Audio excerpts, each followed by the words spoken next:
Before the city woke up, before the elevators filled with tailored suits and expensive cologne, Lena Mercer already belonged to the silence. For 3 years, she'd perfected invisibility inside Blackthorn Holdings, pretending to be deaf while cleaning offices where men discussed crimes they believed no one could hear. Then one afternoon, a pen dropped. She flinched, and Roman Viscari saw it. The most dangerous man in the building now knew her secret. Everything she'd overheard, the laundering, the betrayals, the murders, suddenly made her the only witness who could destroy an empire. Follow this story to the end, hit that like button, and drop a comment with your city so I can see how far this story travels. The metal pen hit the marble floor at 4:47 p.m. on a Tuesday, and Lena Mercer's entire life shattered with it. She'd been wiping down the conference table on the 42nd floor when it happened. The sound cracked through the silence like a gunshot, sharp, sudden, unavoidable. Her shoulders jerked. Her head turned maybe 2 inches to the left before she caught herself. 2 inches. That was all it took. When she looked up, Roman Viscari was standing in the doorway, his expression unreadable, his dark eyes fixed on her with the kind of focus that made her skin go cold. He didn't say anything, didn't move, just watched her with the patience of a predator who'd just confirmed his prey was exactly what he suspected. Lena's heart hammered against her ribs, but she forced her face back into the blank mask she'd worn for 3 years. She returned to wiping the table, moving the cloth in slow, methodical circles, pretending she hadn't heard anything, pretending she was still the deaf cleaning woman everyone believed her to be. But Roman didn't walk away. He stepped into the room instead, his footsteps deliberate against the polished floor, and closed the door behind him with a soft click that felt louder than any slam. Lena kept cleaning. "Interesting," Roman said quietly. She didn't react. "A pen falls. You turn toward the sound." His voice was calm, almost conversational. "But you're deaf, aren't you?" Lena's hands trembled slightly against the table. She pressed harder with the cloth to hide it. Roman moved closer. She could feel him behind her now, maybe 5 feet away, watching every movement she made. "I've seen you work this building for years," he continued. "Never once have you responded to your name. Never turned when someone called you. Never flinched at loud noises." He paused. "Until today." Lena's throat tightened. She kept her eyes down, focusing on a non-existent smudge on the table's surface. "So either you've suddenly developed hearing," Roman said, "or you've been lying to everyone in this building since the day you started working here." The silence stretched between them like a wire pulled taut. Lena wanted to run, wanted to drop the cloth and bolt for the door and disappear into the city where no one would ever find her. But running would confirm everything. Running would get her killed. So she stayed frozen, barely breathing, praying he'd lose interest. Roman stepped closer. "Look at me." She didn't move. "I said, look at me." Still nothing. Then his hand was on her shoulder. Not rough, not violent, just firm enough to make it impossible to ignore. He turned her around slowly until she had no choice but to meet his eyes. Up close, Roman Viscari looked exactly like the rumors said he did. Sharp jawline, dark hair cut precisely, expensive suit that fit like it had been built around him. But it was his eyes that made her stomach drop, cold, calculating, and completely certain. "You can hear me," he said. Not a question, a statement. Lena's pulse thundered in her ears. She opened her mouth, closed it again, her mind scrambling for any excuse that might save her. Roman's expression didn't change. "How long?" he asked. She stared at him, her voice caught somewhere between her chest and her throat.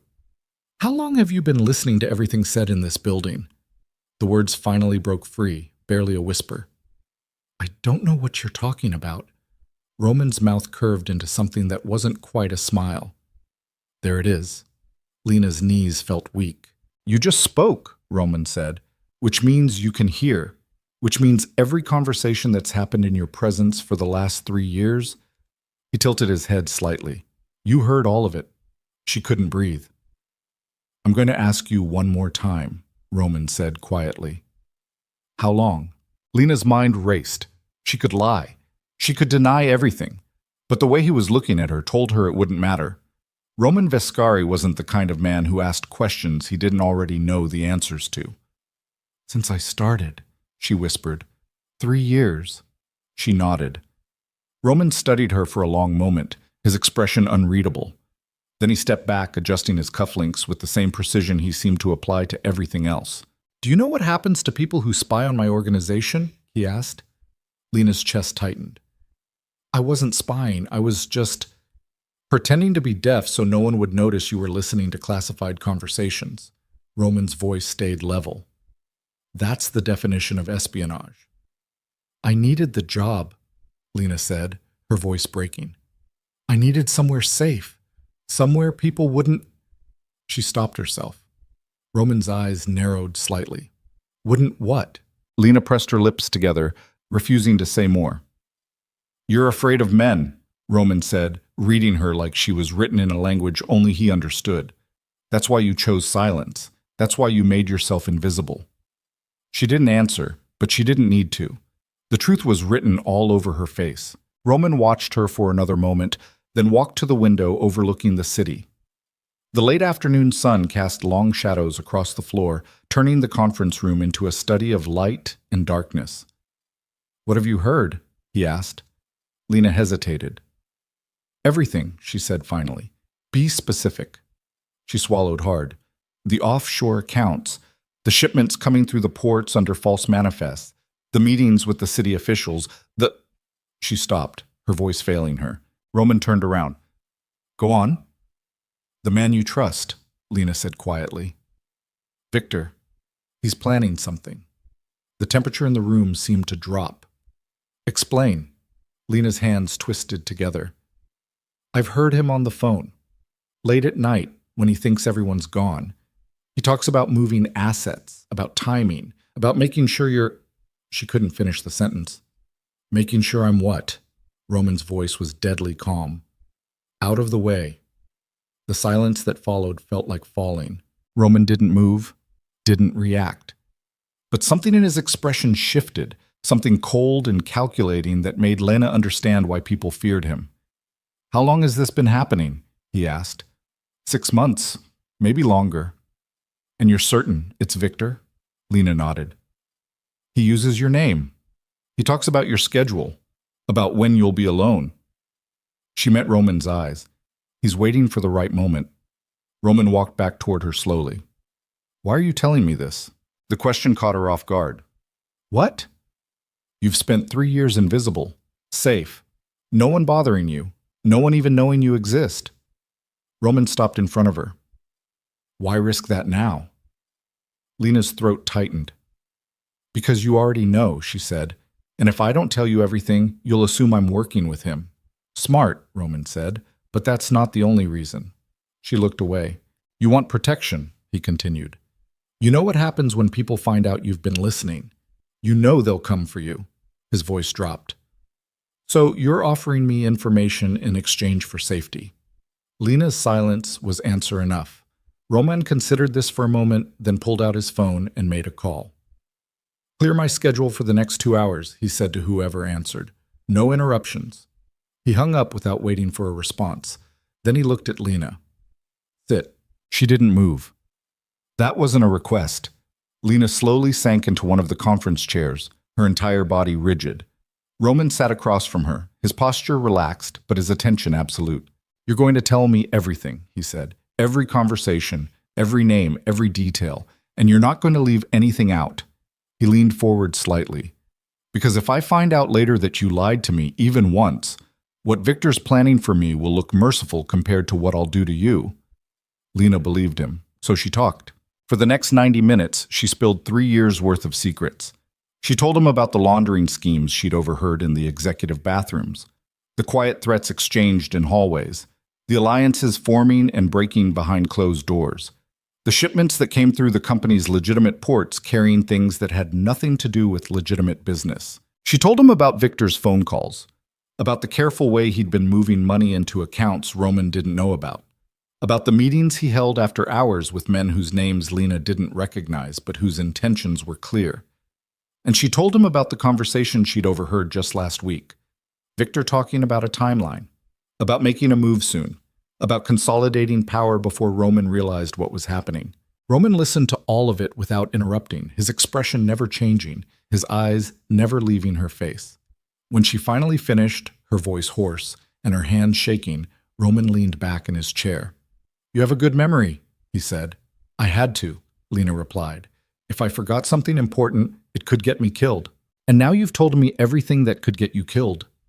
Roman's eyes were steady on hers. "Which means your survival depends entirely on whether I decide you're useful or a liability." Lena's breath caught. "I'm not a threat to you," she said quickly. "No," Roman agreed. "You're not. But you're a witness to things that could destroy this organization if they ever became public." He tilted his head. "That makes you dangerous whether you intend to be or not. I won't say anything to anyone else. I swear." "I know you won't," Roman interrupted, "because from this moment forward, you don't exist outside of my control." Lena's stomach dropped. "What does that mean?" Roman stood up. "It means you're no longer a cleaner. It means you don't go home tonight. It means no one sees you, speaks to you, or knows where you are unless I approve it." He straightened his cuffs. "It means you belong to me now." The words hit her like a physical blow. "I didn't ask for this," Lena whispered. "You chose it the moment you started listening," Roman said, "and you confirmed it the moment you told me about Victor." He walked toward the door. "Someone will come get you in 10 minutes. Don't leave this room." "Where are we going?" Roman paused with his hand on the door handle. "Somewhere you'll be safe," he said, "until I decide what to do with you." Then he was gone, leaving Lena alone in the conference room with nothing but the city lights below and the suffocating certainty that her life as she knew it had just ended. She didn't have to wait 10 minutes. 5 minutes later, the door opened and a man stepped inside. He was shorter than Roman, broader through the shoulders, with the kind of face that had seen violence and handed plenty of it back. "Let's go," he said. Lena stood on unsteady legs. "Where? Boss says you come with me. That's all you need to know." He didn't touch her, but he walked close enough that she understood running wasn't an option. They took the elevator down to the parking garage, not the main one, but a private level Lena had never seen before. A black car waited with the engine already running. The man opened the back door. "Get in." Lena hesitated. "I'm not going to ask twice." She climbed into the car. The man shut the door behind her and got into the driver's seat. The locks clicked automatically. They drove in silence through the city as evening turned to night. Lena watched the familiar streets blur past. The coffee shop where she bought her morning tea, the park where she sometimes ate lunch, the bus stop where she waited every evening to go home to her tiny apartment. All of it disappearing behind her. After 20 minutes, they pulled into an underground garage beneath a building Lena didn't recognize. The driver led her to a private elevator that required a key card to operate. They rode up in silence. The elevator opened into a hallway that looked more like a luxury hotel than an office building. Soft lighting, dark wood paneling, art on the walls that probably cost more than Lena made in a year. The driver stopped in front of a door and unlocked it. Inside, Lena stepped into what looked like a studio apartment. Small, but expensive. A bed, a bathroom, a kitchenette, floor-to-ceiling windows overlooking the city. "Stay here," the driver said. "Don't leave. Don't make calls. Don't do anything stupid." "How long?" "Until the boss says otherwise." He left without another word. The lock clicked behind him. Lena stood in the center of the room, her mind racing. She walked to the window and looked out at the city below. Thousands of lights stretching toward the horizon, millions of people living normal lives, while she stood trapped 40 stories above them. She tried the door, locked from the outside. She checked her pockets for her phone. Gone. Someone must have taken it while she wasn't paying attention.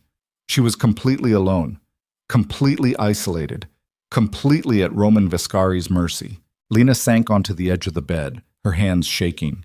For 3 years, she'd survived by being invisible, by never speaking, by never existing loudly enough to matter. But Roman had seen her, and now she understood what happened to people who got noticed by men like him. They disappeared. She just never imagined she'd still be breathing when it happened. Lena didn't sleep that night. She sat by the window watching the city, her mind replaying every conversation she'd overheard, every secret she'd spilled to Roman, every moment that had led her to this room. She thought about her apartment. The landlord would probably throw out her things when she didn't come back. She thought about the few friends she had, They'd assume she'd finally left the city like she'd always talked about. She thought about the life she'd been living, small and quiet and safe, and realized it had never actually been any of those things. It had just been waiting. Waiting for the moment when silence stopped protecting her. Waiting for someone to look close enough to see through the lie. Waiting for Roman Viscari to drop a pen and watch her flinch. Around 3 in the morning, she finally dozed off in the chair by the window. She woke to sunlight streaming through the glass and the sound of the door unlocking.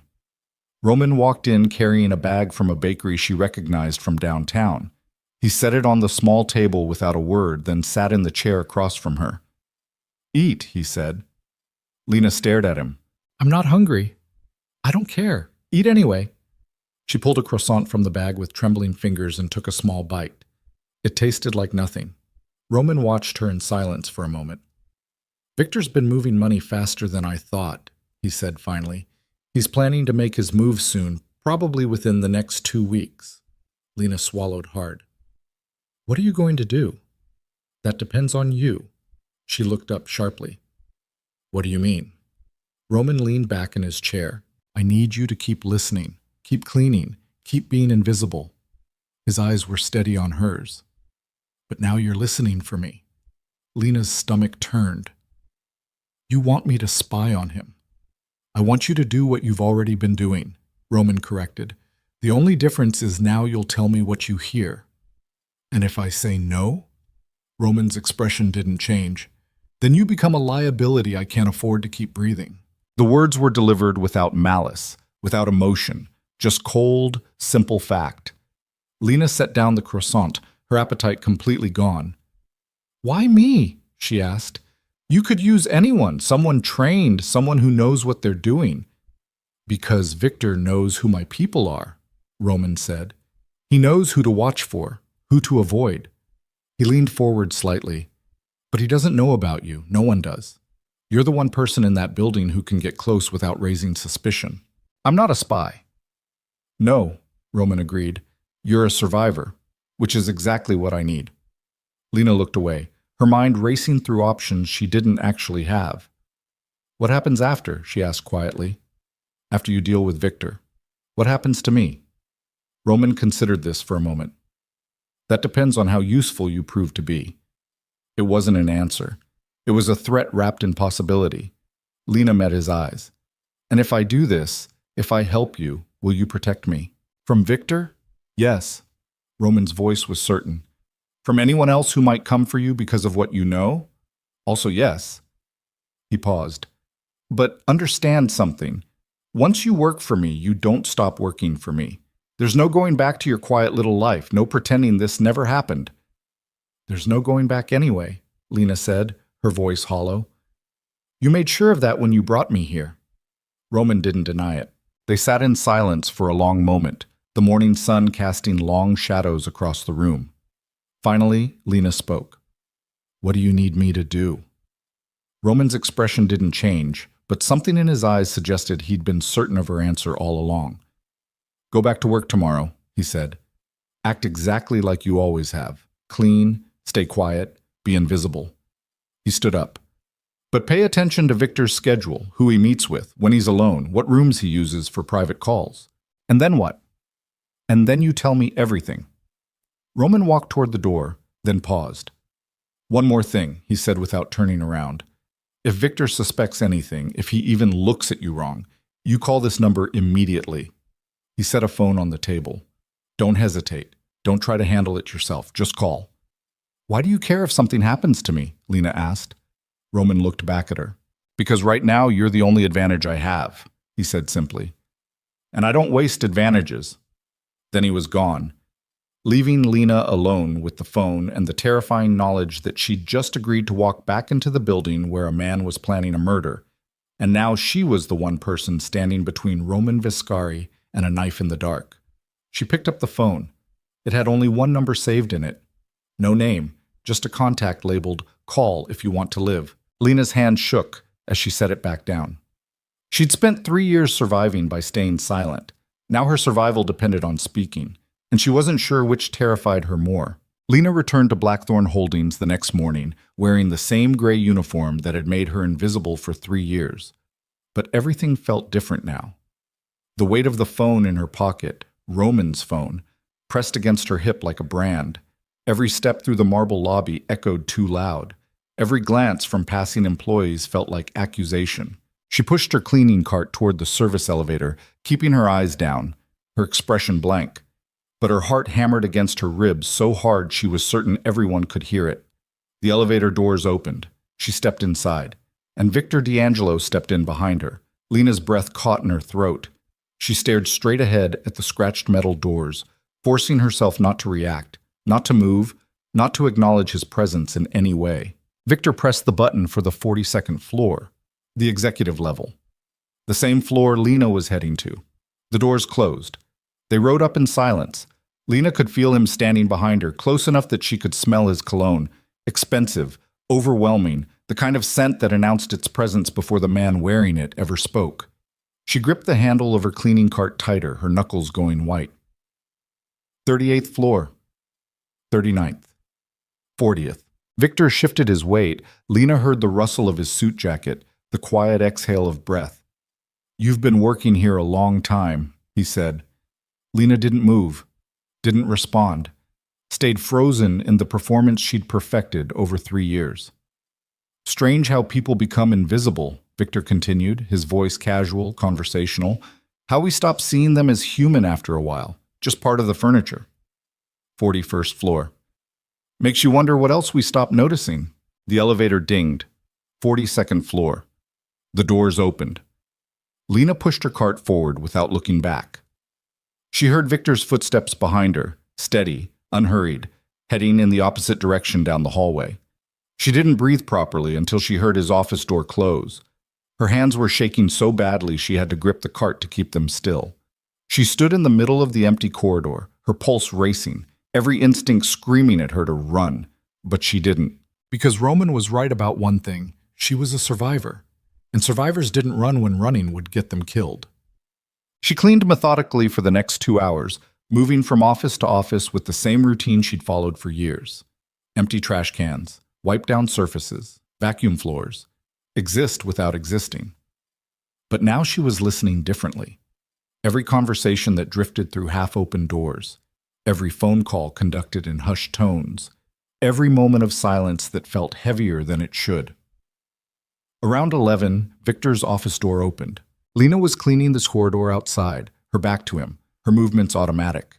She heard him on his phone, his voice low and controlled. "Thursday night," he said. "After the meeting with the zoning commission. He'll be alone." Pause. "I don't care about the logistics. That's your job. I'm paying you to make problems disappear, not give me excuses." Another pause, longer this time. "No," Victor said sharply. "No changes to the timeline. We move on Thursday or we don't move at all." Lena's cloth moved in slow circles across the window she was cleaning. Her reflection stared back at her, blank-faced, empty, nothing. But her mind was racing. Thursday, 3 days from now. Victor ended the call and walked past her without a glance, heading toward the elevators. Lena waited until she heard the doors close before she let herself breathe. Then she pulled out the phone Roman had given her. She stared at the single saved number. Her thumb hovered over the call button. But something stopped her. Victor had been talking about logistics, about making problems disappear, about Thursday night after a meeting with the zoning commission. Roman needed more than that. He needed details, names, locations, proof. Lena put the phone back in her pocket and kept cleaning. That evening, she stayed late. The building emptied slowly after 6, executives first, then mid-level managers, then the administrative staff who actually kept everything running. By 7:30, the 42nd floor was almost deserted. Almost. Victor's office light was still on. Lena cleaned the corridor outside, moving slowly, deliberately, waiting. Around 8:15, she heard him on another call. "The account's ready?" Victor's voice carried through the partially open door. "Good. As soon as it's done, transfer everything to the Cayman account, all of it." Silence. "I don't give a damn about the audit trail. By the time anyone notices, I'll own the company and Vescari will be—" He stopped himself. "Just make sure the money moves clean." Lena's hand stilled on her cleaning cart. She needed to see who he was talking to, needed a name, something concrete. She moved closer to Victor's door, angling herself so she could see through the gap without being obvious. Victor sat behind his desk, phone pressed to his ear, his free hand running through his hair in frustration. "Listen to me very carefully," he said, his voice dropping to something dangerous. "I've spent 2 years setting this up, 2 years building the alliances, moving the pieces into place, earning his trust." He laughed, a cold, bitter sound. "Do you know how exhausting it is to pretend to respect a man you're planning to destroy?" Lena's breath caught. "Thursday night," Victor continued. "10th floor. Service entrance. Make it look like an accident. I don't care how. Elevator malfunction, fall, whatever. Just make sure there's nothing that traces back to me." Her heart stopped. "And after?" Victor asked. "After I walk into the board meeting Friday morning with the votes I need and the proof that Vescari's been skimming from company accounts for years, they'll be so busy trying to contain the scandal, no one will question how convenient the timing is." He was going to frame Roman, kill him, and destroy his reputation in one move. Lena backed away from the door slowly, her mind reeling. She made it to the service hallway before her legs gave out. She sank against the wall, her hands shaking so badly she could barely pull out the phone. This time she didn't hesitate. She called. Roman answered on the second ring. "Talk." "Thursday night," Lena whispered. "10th floor. Service entrance. They're going to kill you and make it look like an accident." Silence on the other end. "Who else knows?" Roman asked. "I don't know. He was on the phone. I couldn't see. Are you safe right now?" Lena glanced down the empty hallway. "I think so." "Where are you?" "Still in the building. Service hallway, 42nd floor." "Stay there. I'm sending someone." "No, wait. If someone comes for me now, Victor might notice." "Victor," Roman interrupted, his voice sharp, "won't be noticing anything much longer." The line went dead. Lena pressed her forehead against her knees, trying to slow her breathing. Her whole body felt like it was vibrating, adrenaline, fear, something else she couldn't name. Footsteps echoed down the hallway. She looked up sharply. Victor stood at the end of the corridor, backlit by the office lights, his expression unreadable. "You're here late," he said. Lena's throat closed. She pushed herself to her feet slowly, reaching for her cleaning cart like it was a shield. Victor walked toward her. "I don't think I've ever seen you work past 7, he continued, his tone conversational. 3 years, and you've always left right on schedule." Lena kept her expression blank, kept her eyes unfocused, kept breathing even though her lungs felt like they were full of concrete. Victor stopped a few feet away. "Funny thing about patterns," he said. Once they break, you start to wonder why." He tilted his head slightly. "So why are you still here?" Lena didn't respond. Couldn't respond without breaking the illusion she'd maintained for 3 years. Victor studied her face. "You know what I think?" he said quietly. "I think you're not as deaf as you pretend to be." Lena's heart slammed against her ribs. "I think you've been listening this whole time," Victor continued. "I think you hear everything, understand everything." He stepped closer. "And I think Roman Vescari figured that out." Lena forced herself to stay still, to keep her face empty, to give him nothing. But Victor smiled, cold and certain. "You flinched," he said, "when I said his name. Just a little, but enough." He reached out and grabbed her wrist before she could pull away. "Let's have a conversation," Victor said. "A real one." He dragged her toward his office. Lena's mind went blank with panic. She tried to pull back, but Victor's grip was iron. She opened her mouth to scream. The elevator dinged. Victor's head snapped toward the sound. The doors opened and Roman stepped out, flanked by 2 men Lena didn't recognize. His eyes went directly to Victor's hand wrapped around Lena's wrist. The temperature in the hallway dropped 20 degrees. "Let her go," Roman said quietly. Victor's expression flickered. Surprise, then calculation, then something close to amusement. "Or what?" he asked. "You'll kill me in your own building? In front of witnesses?" "Yes," Roman said simply. The word hung in the air like a promise. Victor's grip loosened slightly. Then he smiled, sharp and vicious. "You really think she's worth protecting?" He jerked his head toward Lena. "She's been spying on both of us, playing both sides. You can't trust her any more than you can trust me." I don't trust her, Roman said, but I own her, which means no one touches her without my permission. Victor laughed, a harsh, ugly sound. You're already dead, he said. You just don't know it yet. Thursday night, Roman replied. 10th floor, service entrance, elevator malfunction.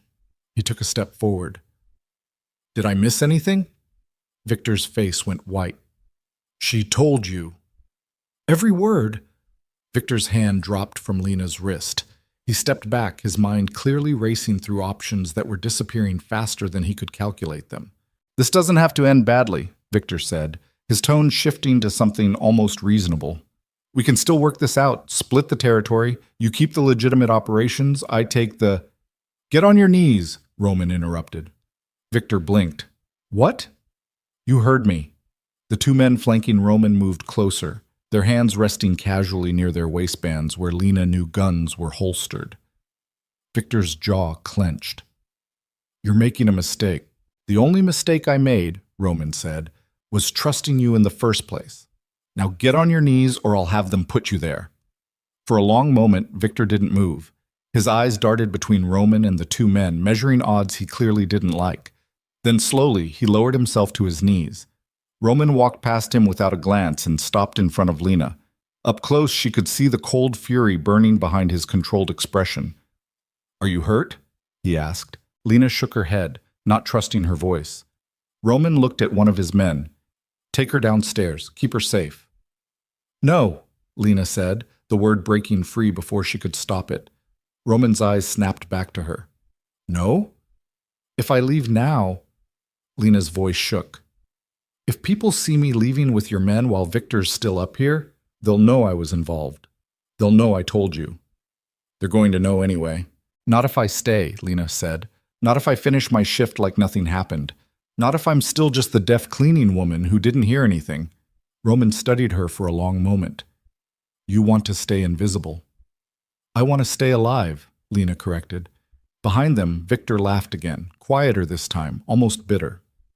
She's smarter than both of us, he said. Roman ignored him. If you stay, he said to Lena, you see things you can't unsee. You become complicit. There's no going back to pretending after tonight. There's already no going back, Lena said. Something shifted in Roman's expression, not quite respect, but close. All right, he said finally. Stay. Finish your shift. Act like nothing happened. He leaned closer, his voice dropping. But understand something. What happens next isn't clean, it's not simple, and it's definitely not something you forget. Lena met his eyes. I stopped forgetting things 3 years ago. Roman held her gaze for another moment, then nodded. Go, he said. Clean the West Wing. Don't come back to this hallway. Lena grabbed her cart and walked away on legs that felt like water. She didn't look back, didn't let herself think about what was happening behind her. But she heard Victor's voice, bitter and resigned. You're going to regret this. And Roman's response, cold as winter. The only thing I regret is not seeing you for what you were sooner. Lena turned the corner and kept walking. She cleaned the West Wing like her life depended on maintaining normalcy. Emptied trash, wiped surfaces, vacuumed floors. Her hands moved automatically while her mind screamed. Around 9:30, she heard footsteps. One of Roman's men appeared at the end of the hallway, the same one who'd driven her to the safe house the night before. Boss says you can go home, he said. What happened? Lena asked quietly. Nothing you need to worry about. Is he… She stopped herself. Victor D'Angelo no longer works for this organization, the man said flatly. That's all you need to know. Lena's hands tightened on her cart. Did you… Go home, the man interrupted. Get some sleep. Tomorrow you come back and you work like nothing changed. You understand? Lena nodded slowly. She rode the elevator down alone, pushed through the lobby with her cart, and stepped out into the cold night air. The city moved around her, cars, pedestrians, life continuing like the world hadn't just tilted sideways. She walked 3 blocks before her legs gave out. She sank onto a bus stop bench, her whole body shaking. She pressed her hands against her face, trying to slow her breathing, trying to process what had just happened. Victor was gone. Dead, probably. Because of what she'd told Roman, Because she'd chosen a side, because 3 years of invisibility had ended the moment a pen hit the floor and she'd been stupid enough to flinch. Lena pulled out the phone Roman had given her, stared at the blank screen. She could run, right now, disappear into the city, change her name, start over somewhere else. But Victor's words echoed in her head. You can't trust her any more than you can trust me. Roman knew that. Knew she was a liability. Knew she'd heard too much, seen too much, become too much of a risk. The only reason she was still breathing was because he'd decided she was more useful alive than dead. For now. Lena stood up slowly and started walking. Not toward her apartment, not toward anywhere specific. Just walking because stopping meant thinking and thinking meant drowning. She walked for hours. Past midnight, past the last trains. Past the point where the streets emptied and the city belonged only to people with nowhere else to go. She ended up in front of Blackthorn Holdings. The building rose above her like a monument to everything she'd become entangled in. Lights still burned on the upper floors.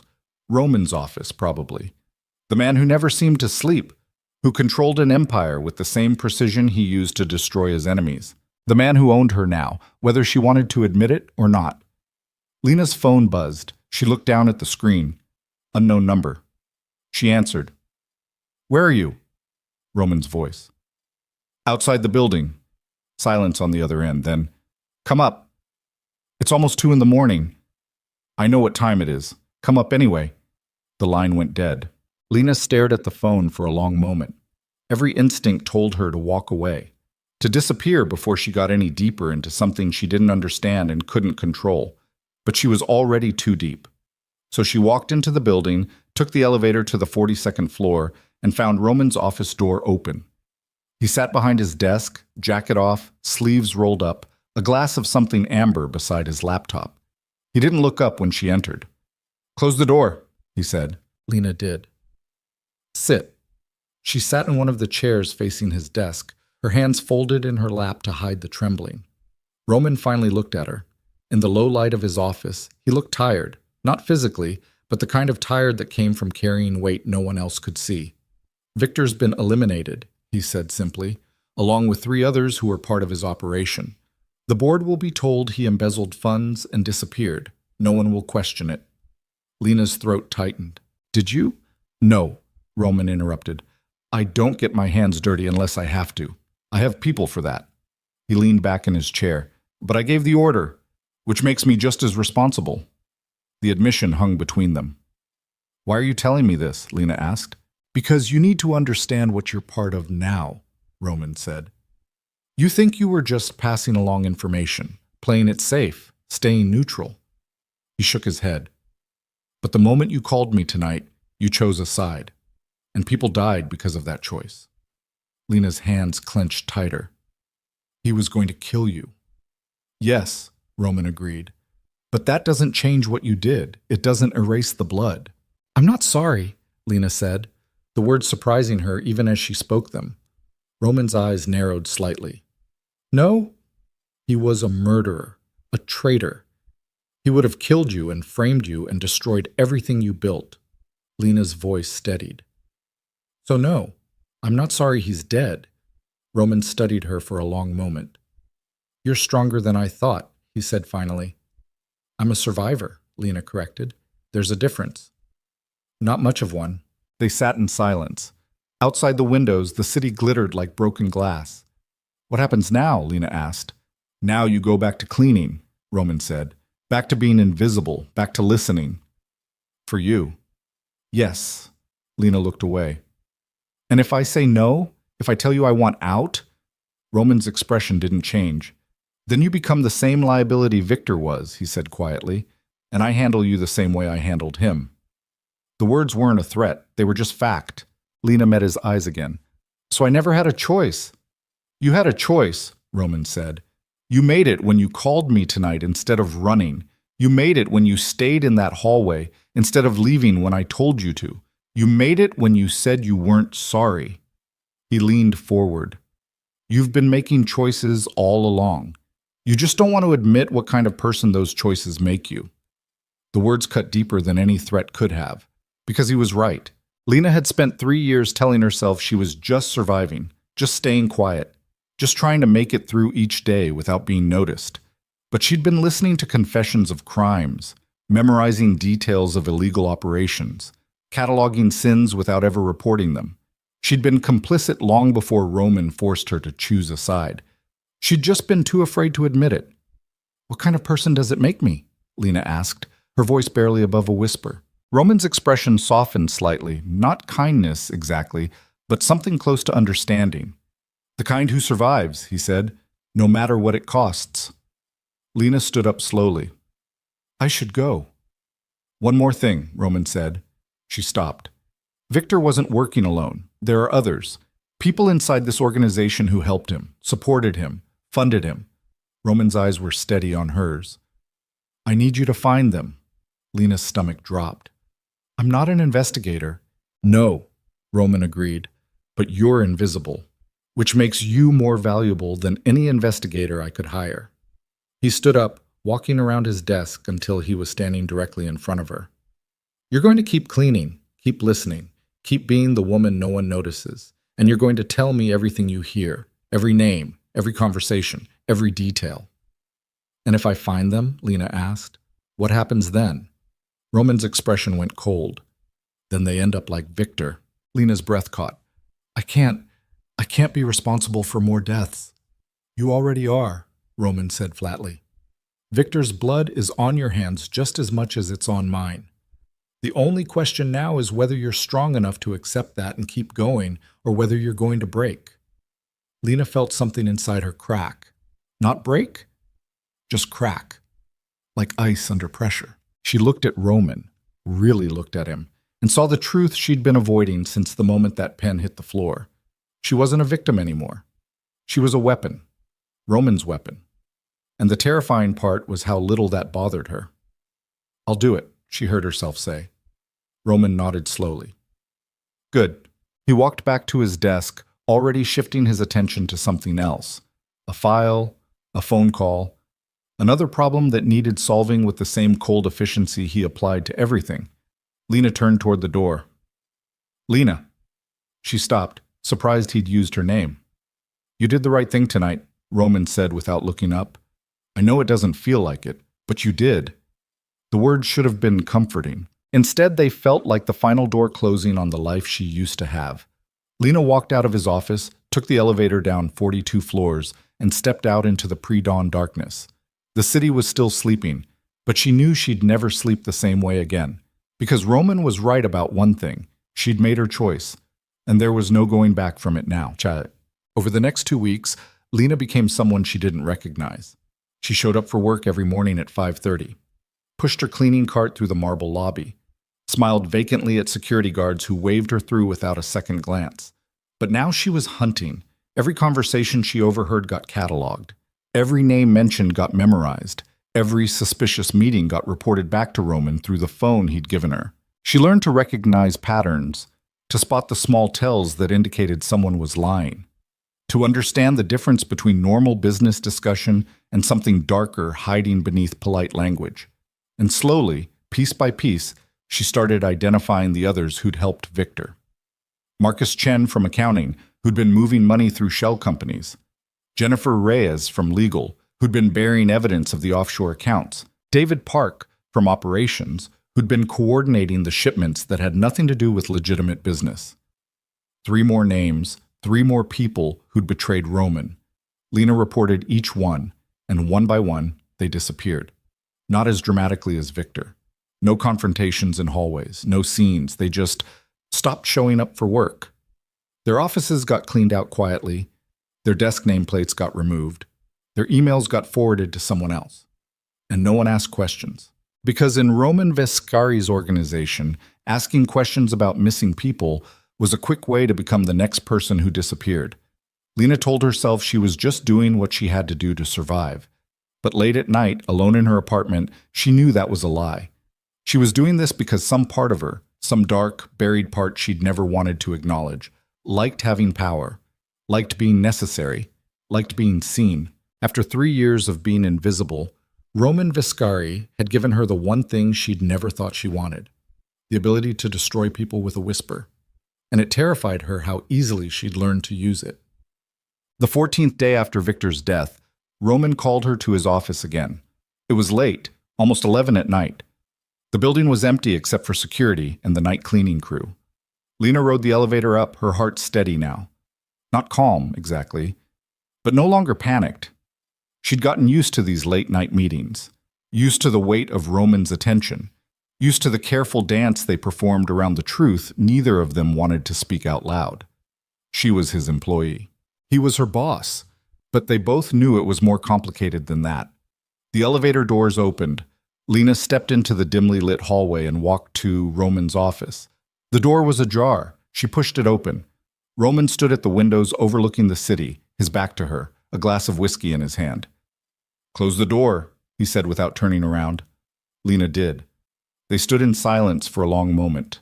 "The board met this afternoon," Roman said finally. "Made some decisions about the company's future direction, restructuring, new leadership in several departments." Lena waited. "They also asked questions about the recent turnover." Roman took a sip of his drink. 4 executives gone in 2 weeks. People notice that kind of thing. "What did you tell them?" Lena asked. "That we'd uncovered embezzlement, that the individuals involved had been terminated and criminal charges were being prepared." He turned to face her. "They believed me, because the evidence was airtight, because every detail checked out, because you gave me everything I needed to make it look legitimate." Lena's hands tightened at her sides. "You're saying this is my fault." "I'm saying you're good at this," Roman corrected. "Better than I expected. Better than most people I've hired specifically for this kind of work." The compliment felt like poison. "I'm just cleaning and listening," Lena said, "like you told me to." "No," Roman said. "You're doing more than that. You're analyzing, connecting dots, understanding context." He set his glass down on the desk. "You're thinking like an operative." "I'm not." "Yes, you are." Roman crossed his arms. "And that creates a problem." Lena's pulse quickened. "What kind of problem?" "The kind where you become too valuable to let go," Roman said quietly, "but also too dangerous to trust completely." The words hung in the air between them. "I've done everything you asked," Lena said, her voice tight. "I've given you every name, every detail, everything." "I know." "Then what more do you want from me?" Roman studied her for a long moment. "The truth," he said finally, "about why you really stayed." Lena blinked. "What?" "You could have run," Roman said. "After Victor, after the others. You could have disappeared into the city, and I would never have found you.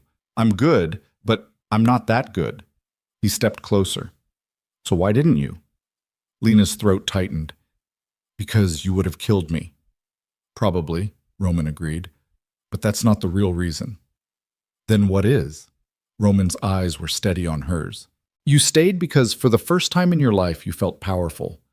The accusation hit like a physical blow. "That's not—" "Yes, it is," Roman interrupted. "You spent 3 years invisible, ignored, erased, and then suddenly you mattered. Suddenly your words had weight. Suddenly people lived or died based on what you told me." He tilted his head slightly. "That's not survival, Lena. That's ambition." Lena wanted to deny it, wanted to scream that he was wrong, but the words wouldn't come. Because deep down, in the place she'd been hiding from herself, she knew he was right. She'd liked it. Liked being necessary. Liked being powerful. Liked being seen by the one man in the building who'd never looked past her. The realization made her sick. "I'm not like you," she whispered. "No," Roman agreed. "You're worse." The words hit harder than any insult could have. "What's that supposed to mean?" Roman stepped closer until they were barely a foot apart. "It means I know what I am," he said quietly. "I know I'm a criminal, a killer, a man who destroys people to protect what's mine. I don't pretend to be anything else." His eyes never left hers. "But you? You still think you're the victim in this story. You still tell yourself you're just surviving, just doing what you have to do to stay alive." "I am—" "You're lying to yourself," Roman said. "And that's more dangerous than anything I've ever done." Lena felt something break inside her, not the crack from before, but a real fracture, deep and irreparable. "What do you want me to say?" she asked, her voice breaking. "That I liked it? That I liked having the power to destroy people who never even knew I existed?" She laughed, a hollow, bitter sound. Fine. I liked it. Is that what you wanted to hear? No, Roman said. I wanted you to hear it. The silence between them felt like falling. Lena pressed her hands against her face, her breathing ragged. I don't know who I am anymore, she whispered. Yes, you do, Roman said. You just don't want to admit it. She looked up at him, tears burning in her eyes. And who am I? Roman's expression softened slightly. Not kindness, but something close to recognition. Someone like me, he said quietly. Someone who survives no matter what it costs. No matter who gets destroyed in the process. Lena wanted to argue, wanted to prove him wrong, but she couldn't. Because standing there in Roman Vescari's office at 11:30 at night, covered in secrets and blood she'd helped spill, Lena finally understood the truth she'd been running from since the moment that pen hit the floor. She wasn't a victim. She was a survivor. And survivors did terrible things to stay alive. What happens now? She asked, her voice raw. Roman held her gaze. Now you decide, he said. Either you accept what you are and you work for me completely, no more pretending, no more hiding behind the deaf-cleaning woman persona, or you walk away tonight and you never come back. And if I walk away? Roman's expression didn't change. Then you disappear, he said. And we both know I'm not talking about you choosing to leave. I'm talking about me making sure you can't talk about what you've seen, what you've done, what you know. The threat was delivered without malice, just cold, simple fact. So it's not really a choice, Lena said. Everything's a choice, Roman corrected. You just don't like the options. Lena closed her eyes. 3 years ago, she'd walked into this building looking for safety, for invisibility, for a place where no one would notice her long enough to hurt her.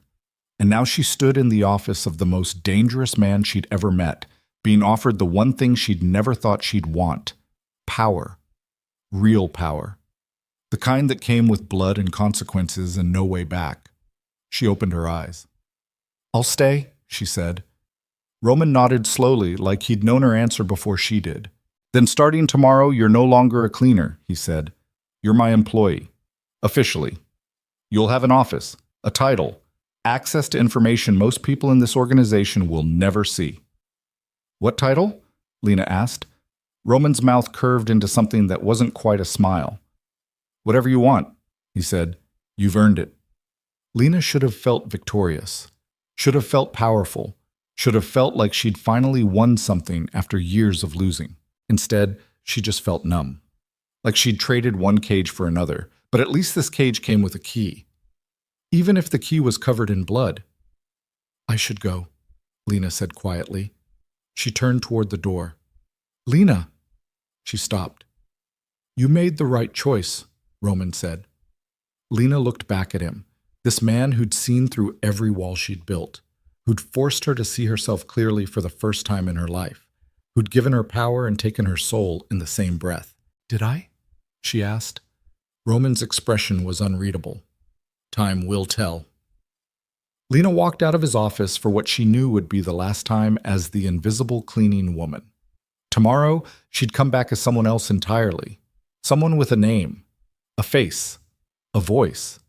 Someone who mattered, and she still couldn't decide if that was salvation or damnation. The elevator doors closed, carrying her down through 42 floors of secrets she'd helped protect and people she'd helped destroy. When she stepped out into the cold night air, Lena Mercer looked up at the towering building above her and realized the truth. She'd spent 3 years being invisible because she was afraid of being seen. But now she understood that being seen was the most dangerous thing of all. Because once people saw you, really saw you, they could never unsee you, and Roman Vescari would never unsee her now. For better or worse, she belonged to him, and to the empire they'd built on whispers and blood. Lena's first day as someone who mattered started with a nameplate. It sat on the desk in her new office, 3rd floor, West Wing, far enough from the executive level to be unremarkable but close enough to the operations center to have access. The brass gleamed under fluorescent lights, her name etched in clean serif font. Lena Mercer, operations analyst. She stared at it for a full minute, her hands pressed flat against the desk surface, feeling the weight of legitimacy settle over her like a coat that didn't quite fit. No more gray uniform, no more cleaning cart, no more pretending. Just her name, her face, her voice, everything she'd spent 3 years hiding. The phone on her desk rang. She picked it up. "Viscari wants you upstairs," a voice said. "Now." The line went dead. Lena took the elevator to 42, her reflection staring back at her from the polished doors. She wore clothes she'd bought yesterday. Simple black slacks, a white blouse. Nothing expensive, but nothing that screamed invisible either. Her hair was pulled back, her face was clean. She looked like every other mid-level employee in the building. Except she wasn't. The elevator opened. Roman's assistant, a woman named Claire with sharp eyes and a sharper tongue, gestured toward the conference room. "He's waiting." Lena walked in and stopped cold. Roman sat at the head of the table, but he wasn't alone. 4 other men occupied chairs around the polished surface, all of them older, all of them watching her with expressions that ranged from curiosity to outright hostility. "Close the door," Roman said. Lena did. "Gentlemen," Roman continued, his voice calm and controlled, "this is Lena Mercer. She's the reason Victor D'Angelo and his associates are no longer stealing from this company." One of the men, silver-haired, expensive suit, the kind of face that had signed million-dollar contracts without flinching, leaned back in his chair. "This is your source?" he asked, his tone dripping skepticism. "A cleaning woman?" "Former cleaning woman," Roman corrected. "Now she's operations analysis. And yes, Robert, she's the source that saved this company from collapsing under embezzlement and internal sabotage." Robert's eyes narrowed. "And we're supposed to trust her? Just like that?" "You're supposed to trust my judgment," Roman said flatly. "Which means if I say she's reliable, she's reliable." Another man spoke up, younger, harder, with the look of someone who'd climbed his way up through violence rather than boardrooms. "What exactly did she hear?" he asked. Roman gestured to Lena. "Tell them." Lena's throat went dry. She'd reported everything to Roman in private, in the safety of his office where only he could judge her. But standing here in front of 4 men who controlled pieces of an empire she barely understood, Victor D'Angelo was planning to kill Mr. Viscari and frame him for embezzlement, she said, forcing her voice steady. He'd been moving money through offshore accounts for 2 years. He had support from Marcus Chen in accounting, Jennifer Reyes in legal, and David Park in operations. They were going to execute the plan 2 weeks ago. Thursday night, 10th floor service entrance. The room went silent. Robert's expression shifted from skepticism to something colder. "And how exactly did you know all this?" he asked. "Because I was invisible," Lena said. "People talked around me like I didn't exist, like I couldn't hear, like I didn't matter." "But you could hear." "Yes." "So you lied," Robert said. "For 3 years you pretended to be deaf and spied on everyone in this building." Lena's hands clenched at her sides. "I survived," she corrected. "There's a difference." "Not from where I'm sitting," Roman's voice cut through the tension like a blade. "That's enough, Robert." "Is it?" Robert turned to face Roman. "You bring a woman who's been lying to everyone for years into our inner circle and expect us to just accept it. How do we know she's not still playing both sides? How do we know she won't sell our secrets to the next highest bidder?" "Because she's smart enough to know that betraying me would be suicide," Roman said quietly. "And because I've given her something none of you seem to understand the value of." "What's that?" "A reason to stay loyal." The words hung in the air like a challenge. Robert stood up, his chair scraping against the floor. "This is a mistake, Viscari," he said. "And when it blows up in your face, don't expect the rest of us to clean up the mess." He walked out without another word. The remaining 3 men exchanged glances. One by one, they stood and filed out, leaving Lena alone with Roman. She exhaled slowly, her entire body trembling. "That went well," she said, her voice tight with barely controlled panic. Roman leaned back in his chair. "Robert's always been dramatic," he said. "He'll get over it." "Will he?" Roman's eyes met hers. "Probably not," he admitted, "but it doesn't matter. You're part of this organization now. They'll have to accept it." Lena sank into one of the empty chairs. "What if they don't? Then they'll deal with the consequences of opposing me." Roman's voice was flat, final. "Just like Victor did." The casual way he said it made Lena's stomach turn. "You can't just kill everyone who disagrees with you." "I can," Roman said. "I just choose not to unless they become a problem." He stood up. Come on, I need to show you something. Roman led her to a room at the end of the 42nd floor hallway, one Lena had cleaned 100 times but never entered. He unlocked the door with a key card and gestured for her to go inside. The room was small, windowless, and dominated by a wall of monitors showing security feeds from every floor of the building. Dozens of cameras, hundreds of angles, every corridor, every elevator, every entrance and exit. Lena stared at the screens, her mind racing. "You've been watching," she said slowly. "Always," Roman confirmed. "But there are blind spots, places the cameras don't cover, conversations that happen behind closed doors." He looked at her. "That's where you came in. You filled the gaps." Lena walked closer to the monitors, studying the feeds. She could see her old cleaning route, the service elevators, the empty corridors, the offices she used to wipe down while people discussed things they thought no one heard. "How long have you known?" she asked quietly. "That you weren't deaf?" Roman said. "About 6 months." Lena's head snapped toward him. "What?" "You're good," Roman said. "Better than most, but you made small mistakes. A blink when someone shouted. A half-second delay before you moved when I called your name from behind. Nothing obvious. Nothing anyone else would catch." His expression was unreadable. "But I notice things other people miss." Lena's pulse hammered in her ears. "So when the pen dropped, I was testing you," Roman finished, confirming what I already suspected. The realization hit her like cold water. Everything after that, bringing me here, making me work for you, all of it, you planned it. "Not all of it," Roman said. "Victor's betrayal was real. Your information was valuable. But yes, I've been positioning you since the moment I confirmed you could hear." Lena felt the ground shift beneath her feet. "Why?" Roman gestured to the monitors. "Because I needed someone invisible," he said. "Someone people wouldn't suspect. Someone who could move through this building without raising questions." He met her eyes. "And you were perfect." "So I was never in control," Lena said, her voice hollow. "I thought I was choosing to help you, but you were manipulating me the entire time." "I gave you options," Roman corrected. "You chose which ones to take." "That's not the same thing." "Isn't it?" Lena wanted to scream, wanted to throw something, wanted to run. But she couldn't, because Roman was right. She'd made every choice that led her here, every decision, every word spoken, every secret shared. She thought she was gaining power, but she'd just been trading one cage for another. "What do you want from me now?" she asked, her voice barely above a whisper. Roman pulled a folder from the desk and handed it to her. "There's a new problem," he said. "Someone's been leaking information to a federal task force investigating organized crime. Nothing concrete yet, nothing that traces back to us. But it's only a matter of time." Lena opened the folder. Inside were photos, documents, transcripts of recorded phone calls. "I need you to find out who it is," Roman said. Lena's hand stilled on the papers. "You want me to find another traitor?" "Yes." "And when I do?" She looked up at him. "What happens then?" Roman's expression was cold. "The same thing that happened to Victor."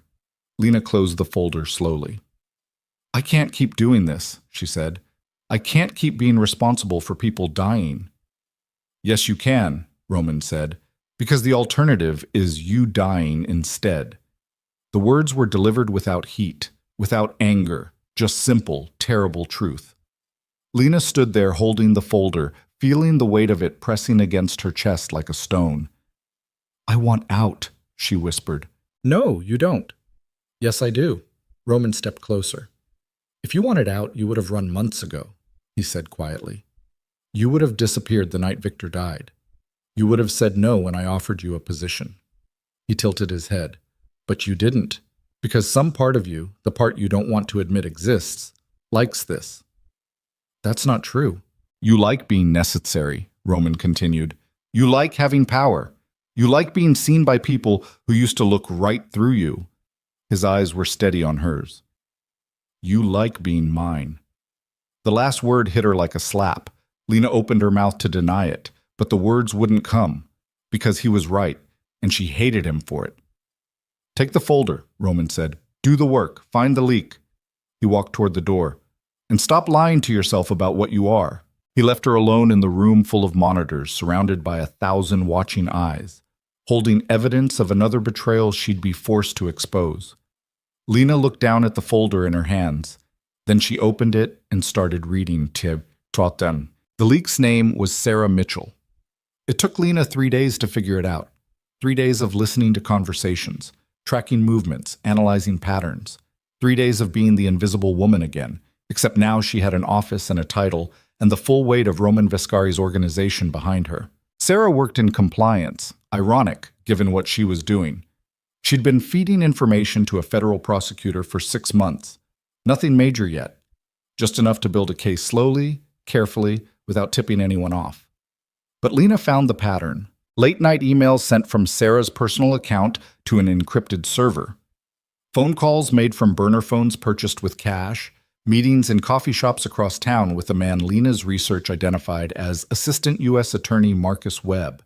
Sarah was building a case that could bring down the entire organization, and Lena was the only person who knew.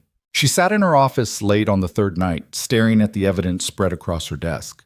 Photos of Sarah meeting with Webb, transcripts of encrypted communications she'd managed to access through Roman security systems, bank records showing small payments, probably to cover Sarah's risk. Everything Roman would need to eliminate the threat. Everything that would get Sarah Mitchell killed. Lena's hands shook as she gathered the papers into a neat stack. She could do this. She'd done it before.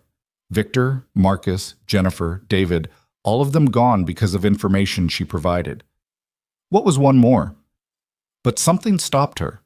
Maybe it was the photo on top of the stack, Sarah leaving work, coffee in hand, smiling at something on her phone. She looked normal, human, not like a traitor or a threat or a problem to be eliminated, just a woman trying to do what she thought was right. Lena pulled out the phone Roman had given her, stared at the single contact. Her thumb hovered over the call button, but instead of pressing it, she opened her computer and started typing. An hour later, she walked into Roman's office without knocking. He looked up from his desk, surprised. "I didn't call for you," he said. "I know." Lena set a flash drive on his desk. "I found your leak." Roman picked up the drive, his expression unreadable. "Who?" "Sarah Mitchell, Compliance Department. She's been feeding information to a federal prosecutor for 6 months." Roman's jaw tightened. "You're certain?" "Yes." He stood up, already reaching for his phone. "Wait," Lena said. Roman paused. "What?" Lena's heart pounded against her ribs. "Let me talk to her first." Roman's eyes narrowed. "Why?" "Because maybe she has a reason," Lena said. "Maybe if we understand why she's doing this, we can fix it without—" She stopped herself. "Without killing her," Roman finished. His voice was cold. "That's what you were going to say." "Yes." Roman set down his phone. "You're getting soft," he said. "No," Lena said. "I'm trying to be smart. If Sarah disappears right now, the feds will know something's wrong. They'll dig deeper, move faster. But if we flip her, if we convince her to feed them false information, we buy time." Roman studied her for a long moment. "That's not why you want to talk to her," he said quietly. Lena's hands clenched. "What?" "You see yourself in her," Roman said. "Another woman trying to survive in a world that wants to destroy her. Another person making desperate choices." He stepped closer. "You think if you save her, it somehow redeems what you've done to the others." "That's not—" "Yes, it is." Roman's voice was steady, certain. "But here's what you're forgetting. Sarah Mitchell isn't you. She's not trying to survive. She's trying to destroy us. And that makes her the enemy." "She's still human. So were the others," Roman said flatly. "Victor, Marcus, Jennifer, David, all of them human. All of them dead because you told me what they were doing." He picked up the flash drive. "Don't pretend this one is different just because she has a pretty smile in her photo." Lena felt something crack inside her. "I can't keep doing this," she whispered. "You already said that," Roman replied, "and you're still here." "Because you won't let me leave." "Because you don't actually want to leave," Roman corrected. "If you did, you'd already be gone. I'm not keeping you prisoner, Lena. I'm just showing you who you really are." The words hit like bullets. Lena turned away, her vision blurring. "I'll handle Sarah," Roman said behind her. "You don't have to be involved." "It doesn't matter," Lena said, her voice breaking. Involved or not, she's dead because of me. She's dead because she betrayed this organization, Roman said. You just connected the dots. Lena walked to the door. Where are you going? Roman asked. I don't know, Lena said honestly. Somewhere I can pretend to be someone else for a while. That didn't work out so well last time. Lena looked back at him. No, she agreed. It didn't. She left his office and took the elevator down to the ground floor. The city was dark outside, rain beginning to fall against the windows. She walked out into it without an umbrella, letting the cold water soak through her clothes. She walked for blocks without direction, her mind replaying everything that had led her here. 3 years of silence, 2 weeks of violence, 3 days of hunting someone who reminded her too much of herself. She ended up at a bar she'd never been to before. Dark, quiet, the kind of place where people came to forget things they didn't want to remember. Lena ordered whiskey and sat in the corner booth staring at nothing. The news played on a TV above the bar. Something about a federal investigation into corporate corruption. Something about arrests coming soon. Lena's phone buzzed. She pulled it out. Unknown number. She almost didn't answer, but something made her press accept. Hello? Lena Mercer?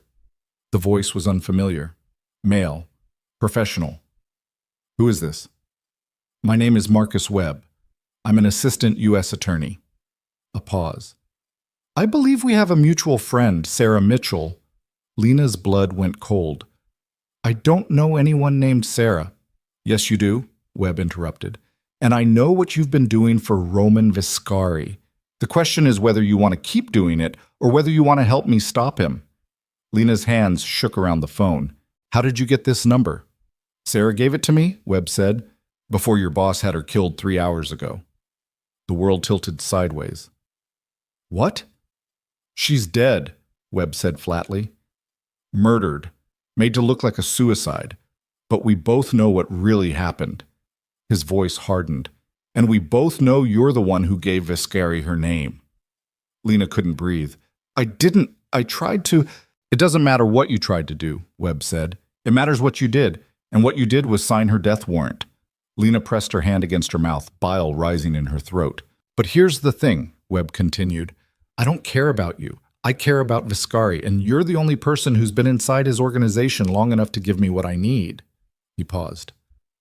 So I'm offering you a deal. You testify against him. You walk away from this with immunity.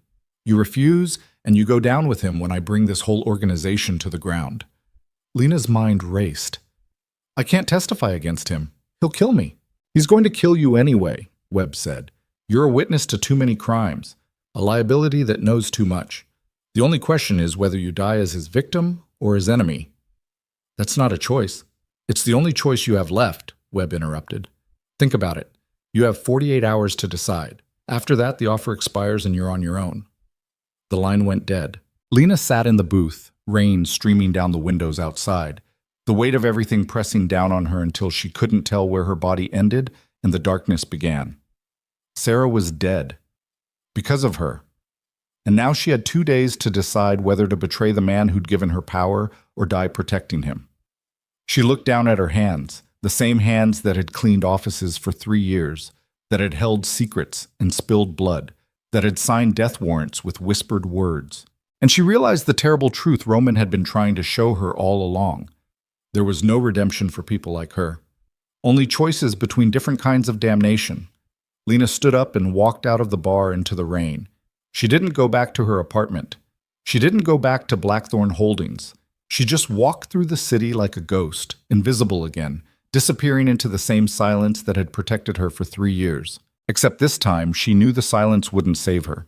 Nothing would, because she'd finally become exactly what she'd spent her whole life afraid of becoming. Dangerous. Complicit. Damned. And there was no going back from that. Not anymore. Bestimmt. 47 hours later, Lena stood outside the federal building downtown, rain still falling. The phone Marcus Webb had called her from clutched in her trembling hand. She'd spent 2 days thinking, 2 days weighing options that all ended in death.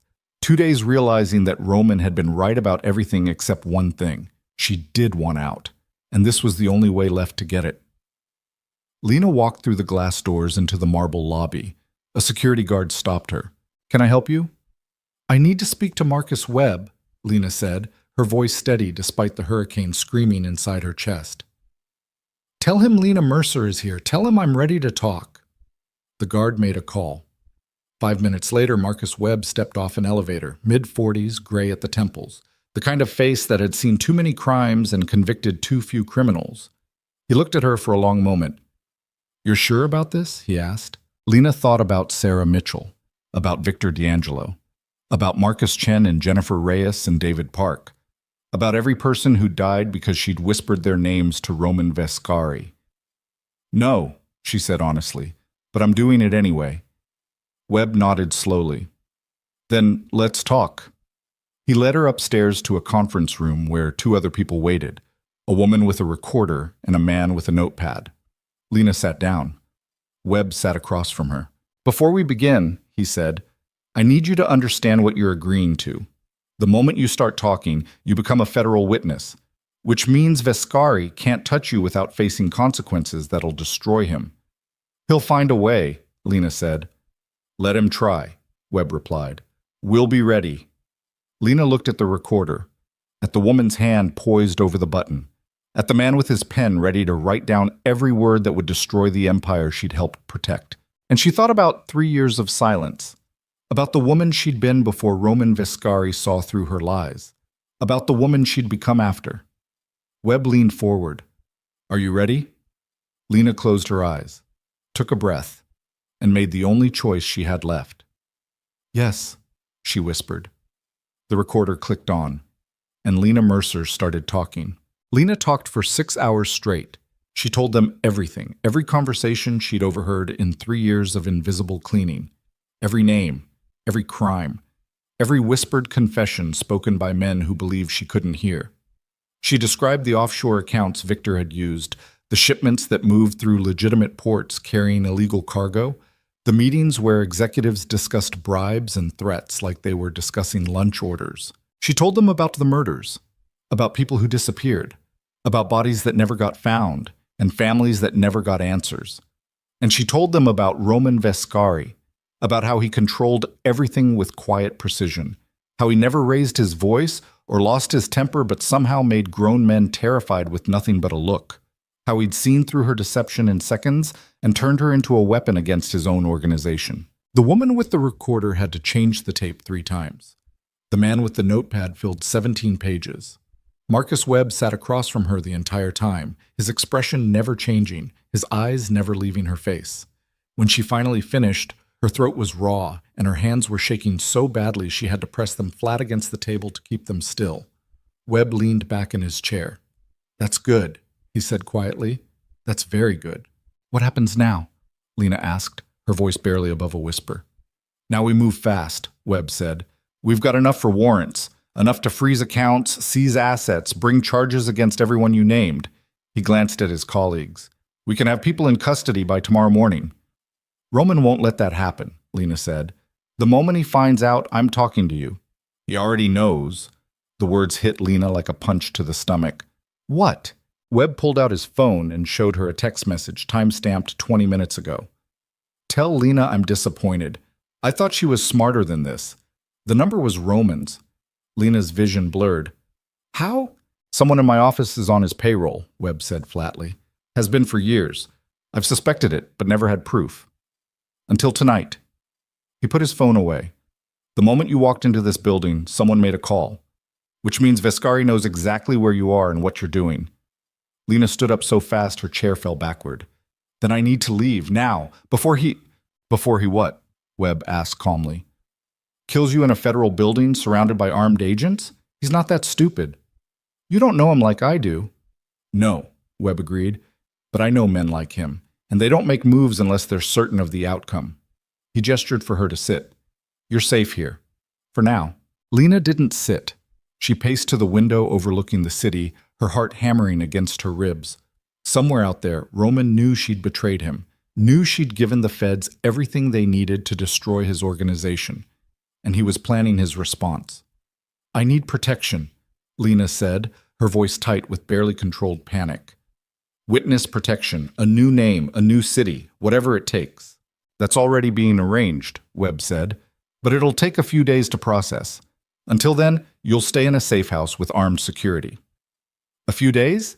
Lena turned to face him. Roman can do a lot of damage in a few days. Let him try, Webb said. Every move he makes now just gives us more evidence. Lena wanted to scream that he didn't understand, that Roman Vescari wasn't some common criminal who made mistakes when he was angry. He was the kind of man who destroyed people surgically, methodically, without ever getting blood on his own hands. But she was too exhausted to argue. A female agent appeared in the doorway. Safe house is ready, she said. Webb stood up. Agent Morrison will take you there, he said to Lena. Stay inside, don't contact anyone, don't make calls, don't do anything that could tip off Vescari to your location. Lena nodded numbly. Morrison led her through a back exit to an unmarked car. They drove through the rain-soaked city in silence, Morrison's eyes constantly checking mirrors, her hand never far from the gun holstered at her hip. The safe house was a nondescript apartment in a building that looked like 1,000 others scattered across the city. 3rd floor, 2 bedrooms, bars on the windows.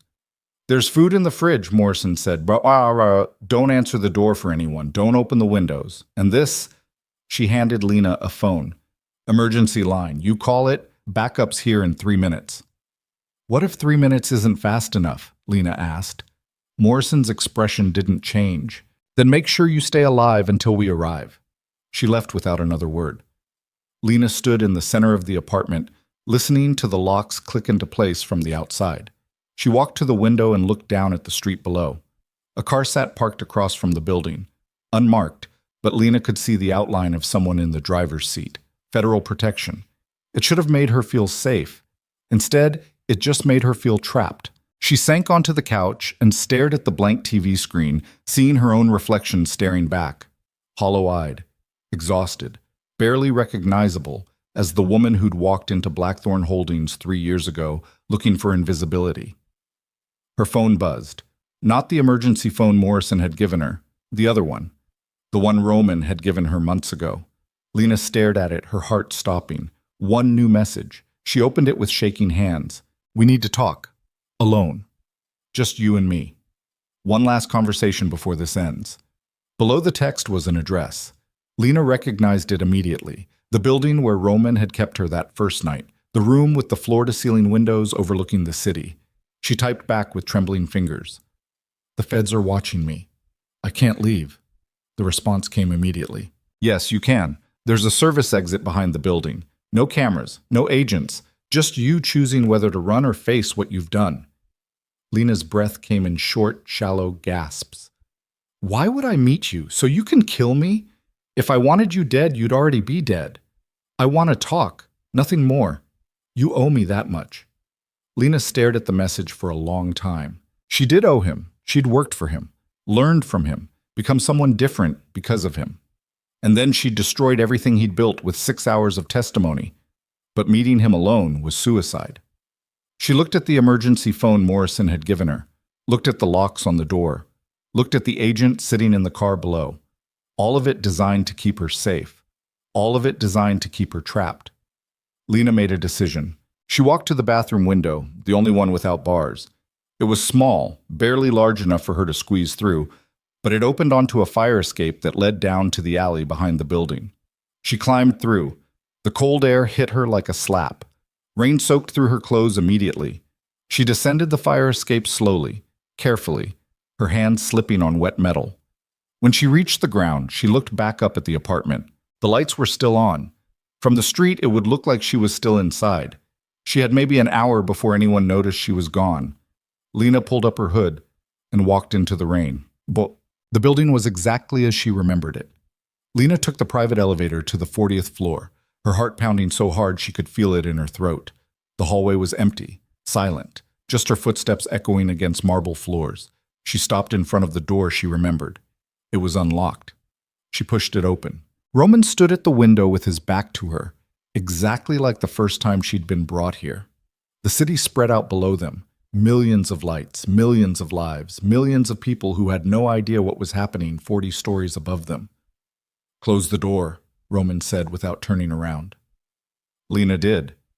They stood in silence for a long moment. You ran from federal protection to meet me, Roman said finally. That was stupid. Probably, Lena agreed. They'll realize you're gone soon. They'll come looking for you. I know. Roman turned to face her.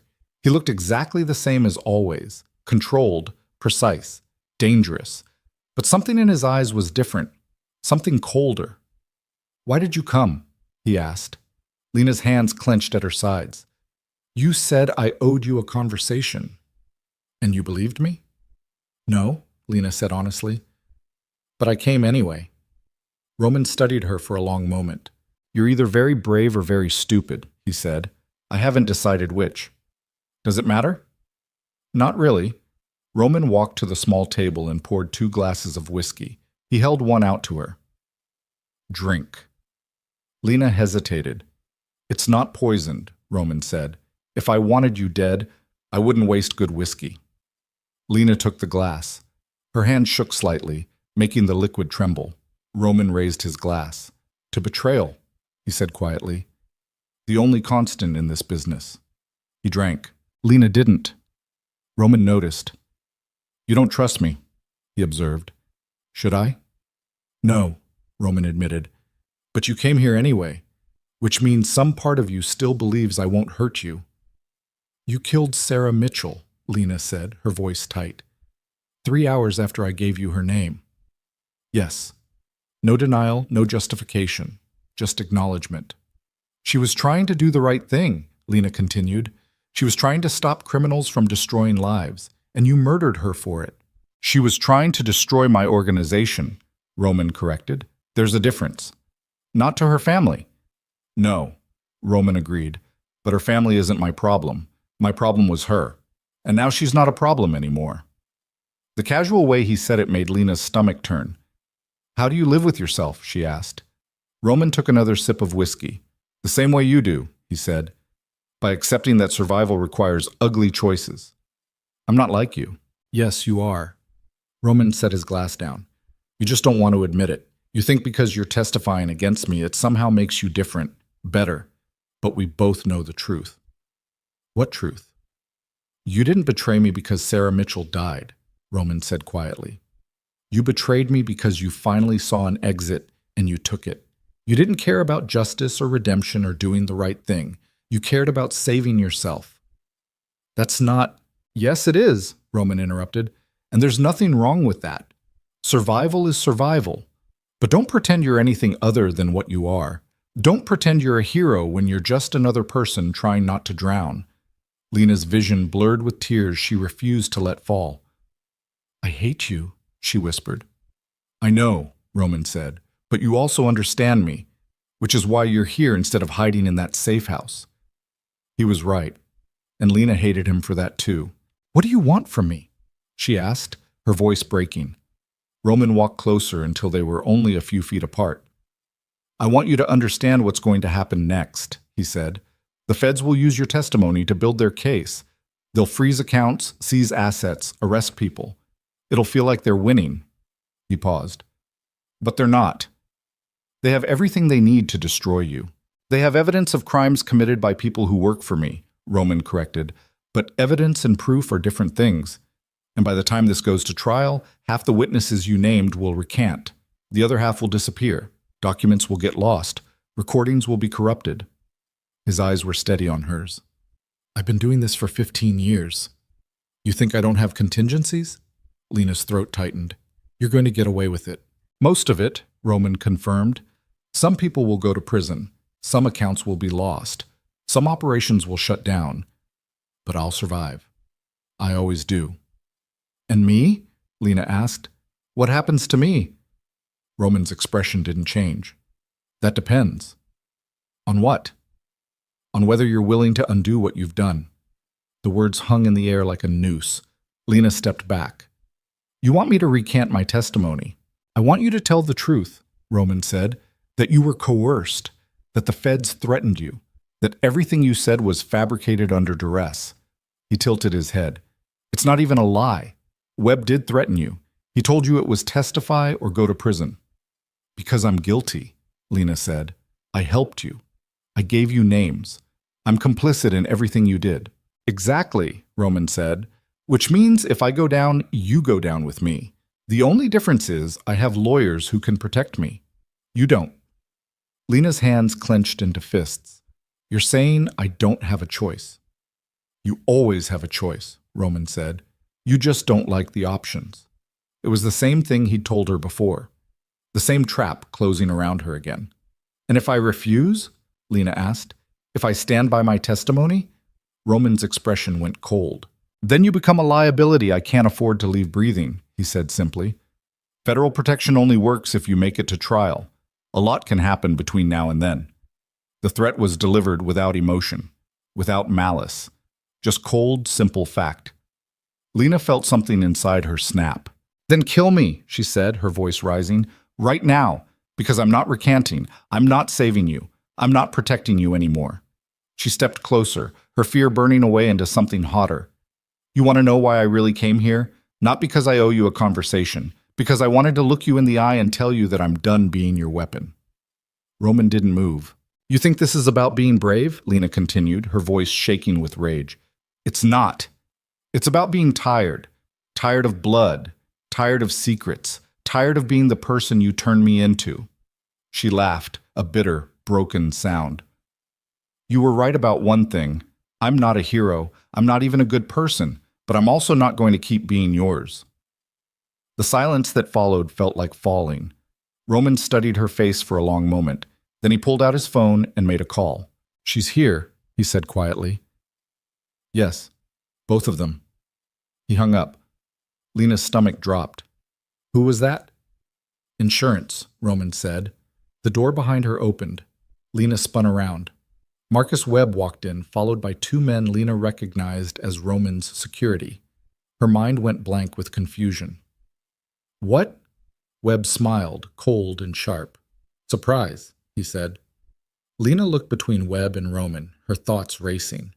You're working together, she said slowly. Have been for 3 years, Webb confirmed. Ever since Roman realized having a federal prosecutor on payroll was better than fighting one.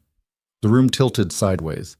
But you arrested his people. You said, I said what I needed to say to get you talking, Webb interrupted, and you said everything I needed to hear. Roman walked to the window. Every name you gave Webb is someone who was planning to testify against me, he said. People I suspected but couldn't prove. People who were talking to real federal investigators. He looked back at her. You just gave me a complete list of everyone inside my organization who was actually betraying me. Lena couldn't breathe. Sarah Mitchell wasn't feeding information to Webb, she whispered. She was feeding it to someone else. Someone real. Agent Catherine Morris, Roman said. A real federal agent building a real case. Sarah had been working with her for 8 months. I suspected it, but couldn't confirm it, he gestured to Webb, until you confirmed it for me. And now Morris's entire case is compromised, Webb added, because every witness you identified is either dead or disappeared. Every piece of evidence you described is already destroyed. Lena's legs gave out. She sank to the floor, her mind shattering. Everything had been a lie. The testimony, the protection, the hope of escape. All of it designed to make her reveal the real threats to Roman's organization. She'd thought she was betraying him, but she'd actually been working for him the entire time. You played me, she whispered. I positioned you, Roman corrected, just like I've been doing since the moment that pen hit the floor. He crouched down in front of her. You were always the perfect weapon, Lena. Smart enough to find information, desperate enough to trust anyone offering protection, guilty enough to believe you deserved punishment. His eyes were steady on hers. All I had to do was give you a target and watch you destroy it. Lena's vision blurred with tears. Why? She asked, her voice breaking. Why not just tell me? Why make me think I was betraying you? Because real emotion sells the lie, Roman said. If I'd told you to pretend to betray me, Webb wouldn't have believed it. Morris wouldn't have believed it. But genuine fear, genuine guilt, that's impossible to fake. He stood up. You did exactly what I needed you to do, he said. And now Morris's case is dead. Her witnesses are gone. Her evidence is destroyed. The real federal investigation ends before it ever reaches a courtroom. Webb walked over and looked down at Lena with something close to pity. For what it's worth, he said, you played the part perfectly. Then he left, taking Roman's security with him. The door clicked shut. Lena stayed on the floor, her whole body shaking. Roman poured another drink and stood at the window, looking out at the city. "You can go," he said without turning around. "Back to the safe house. Back to your old apartment. Wherever you want. You're not in danger anymore."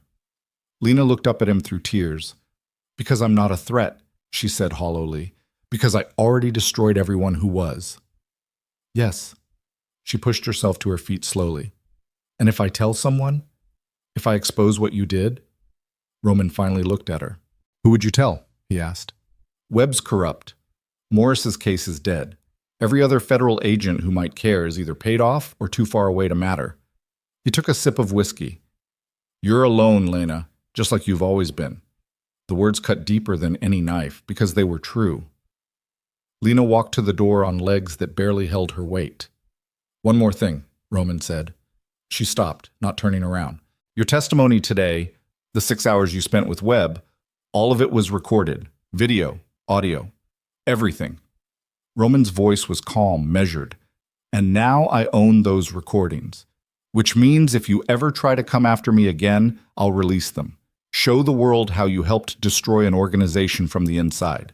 How you got people killed with whispered names." Lena's hands clenched against the doorframe.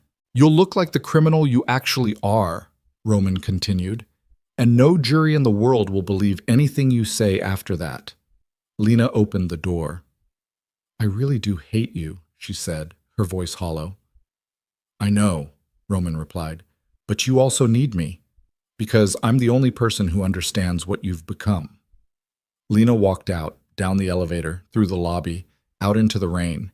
She walked for hours, her mind numb, her body moving on autopilot. Dawn was breaking when she finally stopped. She stood on a bridge overlooking the river, watching the water move below her, dark and cold and infinite.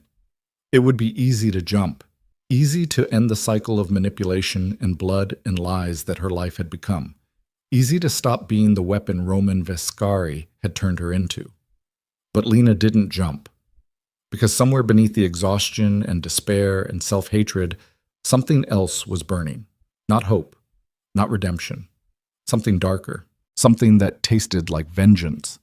Roman thought he'd won, thought he'd broken her completely, thought she'd crawl back into invisibility and disappear forever. But he'd made one mistake.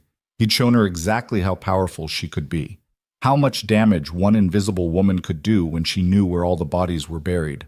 Lena pulled out her phone, the emergency one Morrison had given her. She dialed a number she'd memorized but never called. It rang 3 times before someone answered. "Agent Morris," a woman's voice said, sharp and alert despite the early hour. Lena took a breath. "My name is Lena Mercer," she said, her voice steady for the first time in hours. "And I have information about Roman Vescari that could destroy everything he's built." Silence on the other end. Then, "I'm listening." And Lena started talking again. But this time she wasn't playing Roman's game, she was playing her own. Agent Catherine Morris listened without interrupting for 43 minutes. Lena sat in a diner booth across from her, her voice hoarse from talking, her hands wrapped around a cup of coffee that had gone cold an hour ago. The morning sun streamed through the windows, illuminating dust particles that danced in the air like tiny witnesses to everything she was confessing. "Webb's on Vescari's payroll," Lena said, her exhaustion making every word feel like lifting stones. "Has been for 3 years. Everything I told him yesterday, every name, every detail, was designed to expose your real witnesses so Roman could eliminate them before they testified." Morris's face remained expressionless, but her pen moved steadily across her notepad. "And you have proof of this?" Morris asked. "I have recordings," Lena said. "Roman kept everything, every conversation, every transaction. He's paranoid about people betraying him, so he documents everything." She pulled out a flash drive from her pocket. "This has 6 months of security footage from his private office, including meetings with Webb, including discussions about your investigation." Morris took the drive carefully, like it might explode. "Where did you get this?" "I stole it," Lena said simply. 3 weeks ago, when I still thought I was working for Roman instead of against him. I kept it as insurance in case he decided I knew too much. And now you're giving it to me." "Yes." Morris studied her face for a long moment. "Why?" Lena's throat tightened. Because Sarah Mitchell is dead, she said quietly. Because Marcus Chen and Jennifer Reyes and David Park are dead. Because I helped kill them by believing I was doing the right thing. She met Morris's eyes. And because Roman Vescari thinks he's won, thinks he's broken me completely, thinks I'll crawl back into invisibility and never bother him again. And you want revenge. I want justice, Lena corrected. There's a difference. Morris leaned back in the booth. Justice is complicated, she said, especially when the person seeking it is just as guilty as the person they're accusing. I know what I am, Lena said. I'm not asking for forgiveness. I'm not asking for immunity. I'm just asking you to use what I'm giving you to stop him. Morris tapped her pen against her notepad. If this footage is authentic, she said slowly, it could bring down not just Vescari, but half the federal prosecutors in this district, including people I work with, people I trust. Then maybe you shouldn't trust them, Lena said. Maybe, Morris agreed. But it also means I can't process this through normal channels. The moment I try, Webb, or someone else on Vescari's payroll, will bury it. So what do you do? Morris's expression hardened. I go over their heads, she said. Straight to Washington, to people who don't have local connections, people who can't be bought. She pocketed the flash drive. But it'll take time. Weeks, maybe months. And during that time, Vescari will know something's wrong. He'll start covering his tracks. Let him try, Lena said. Everything he does now just creates more evidence. Morris studied her carefully. You understand what this means for you, right? Once this goes public, you're not just a witness. You're a target. Vescari will come for you with everything he has. He already did, Lena said. I'm still here. For now. The words hung between them like a death sentence. Lena stood up slowly. Do what you need to do with that footage, she said. I've told you everything I know, everything I've done. If that's enough to stop him, good. If it's not, she stopped herself. If it's not, Morris prompted. Lena looked out the window at the city waking up, people heading to work, living normal lives, completely unaware of the war happening in shadows they couldn't see. Then at least I tried, she said quietly. She walked out of the diner without looking back. 3 weeks passed. Lena spent them waiting. She moved constantly, never staying in the same place for more than 2 nights. Hotels, motels. Once, a hostel where she shared a room with 3 other women who never asked her name. She paid cash for everything, avoided cameras, kept her head down. Being invisible again felt like wearing old clothes that didn't fit anymore. She monitored the news obsessively, waiting for something, arrests, raids, any sign that Morris had moved forward with the evidence she'd provided. But nothing happened. The city kept moving. Blackthorn Holdings kept operating. Roman Vescari kept controlling his empire like nothing had changed. Lena started to wonder if Morris had buried the footage. If Webb had gotten to her. If the corruption ran deeper than one prosecutor and reached all the way to Washington. She started to wonder if she'd sacrificed everything for nothing. On the 21st day, her burner phone rang. Unknown number. Lena almost didn't answer, but something made her press accept. Hello? It's Morris. The agent's voice was tight, urgent. We're moving tonight. Federal raids on 6 locations simultaneously, including Blackthorn Holdings. Vescari and 14 others will be arrested on RICO charges. Lena's breath caught. It's really happening? It's happening, Morris confirmed, but there's a problem. What problem? Webb knows, Morris said. Someone leaked the operation. He called Vescari 20 minutes ago. By now, half the evidence we were planning to seize is probably already destroyed. Lena's hands clenched around the phone. Can you still make arrests? Yes, Morris said. But without physical evidence, everything depends on testimony. Yours, mine, anyone willing to speak on a record. She paused. The question is whether you're still willing. When? Lena asked. Tonight, 9 p.m., Federal Courthouse. You show up, you testify before a grand jury, and we move forward with indictments. And if I don't show up? Then Vescari walks, Morris said simply. And everything you've done, everything Sarah Mitchell died for, amounts to nothing. The line went dead. Lena sat on the edge of the cheap motel bed, staring at the phone in her hands. She could run, right now, Disappear into the country where Roman would never find her. Change her name, start over. Pretend none of this ever happened. But she'd spent 3 years running from the person she really was. And she was tired of running. Lena stood up and started getting dressed. The federal courthouse loomed against the evening sky like a monument to the illusion of justice. Lena walked up the steps slowly, her heart pounding, her hands sweating despite the cool air. Armed federal agents flanked the entrance, their eyes scanning everyone who approached. One of them stopped her. Name? Lena Mercer. He checked a list, then nodded. Agent Morris is waiting for you inside, 3rd floor, room 307. Lena walked through metal detectors, down marble hallways that echoed with her footsteps, into an elevator that carried her up 3 floors. The doors opened, and Roman Viscari stood in the hallway. Lena froze.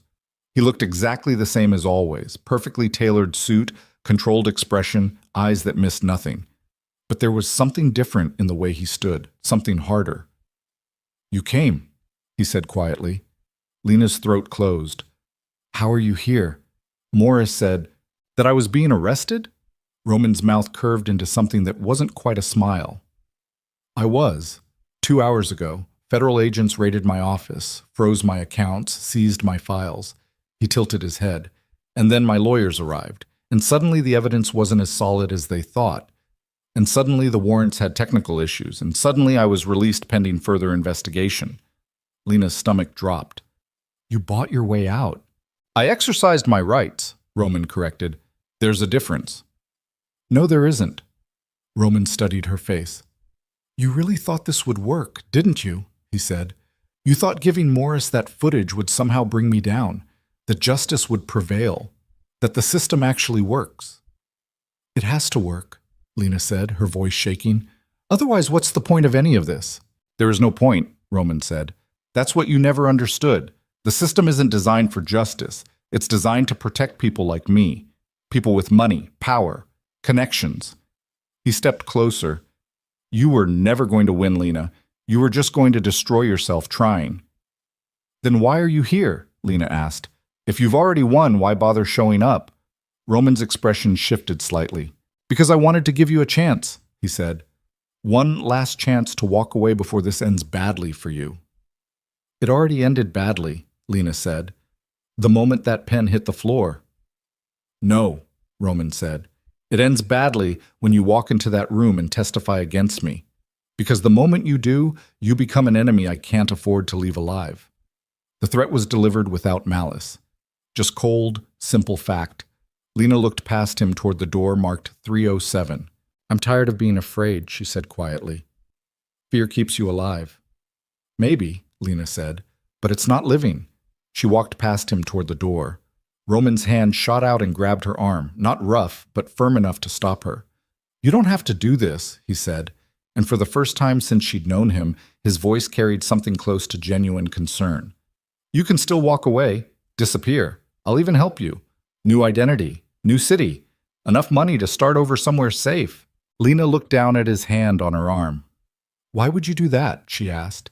Because despite everything, Roman stopped himself. Because you're the only person who ever really understood what it takes to survive in this world. And I respect that. Lena met his eyes. Then respect this, she said quietly. I'm done surviving at the cost of everything that makes life worth living. She pulled her arm free and walked to the door. Roman didn't follow. Lena, he said. She stopped with her hand on the door handle. This won't end the way you think it will, Roman said. Even if you testify, even if they indict me, even if this goes to trial. I have contingencies. I have leverage. I know, Lena interrupted. You always do. She looked back at him one last time. But maybe that's not enough anymore. She opened the door and walked inside.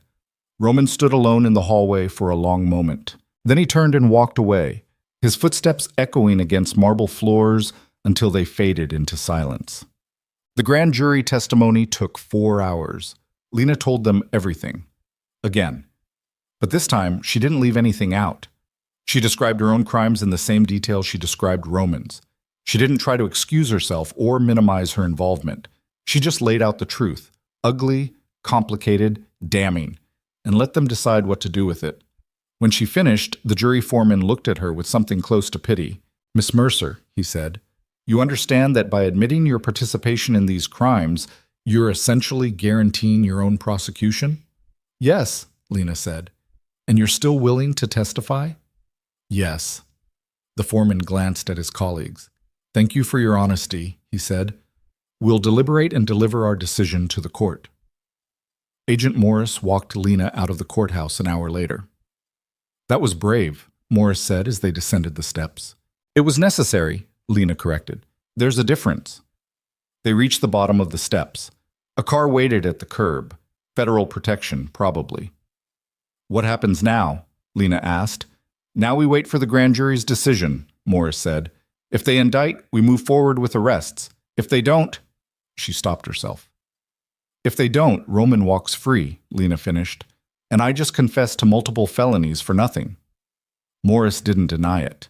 They stood in silence for a moment, watching the city move around them. Cars, people, life, continuing like the world hadn't just tilted sideways again.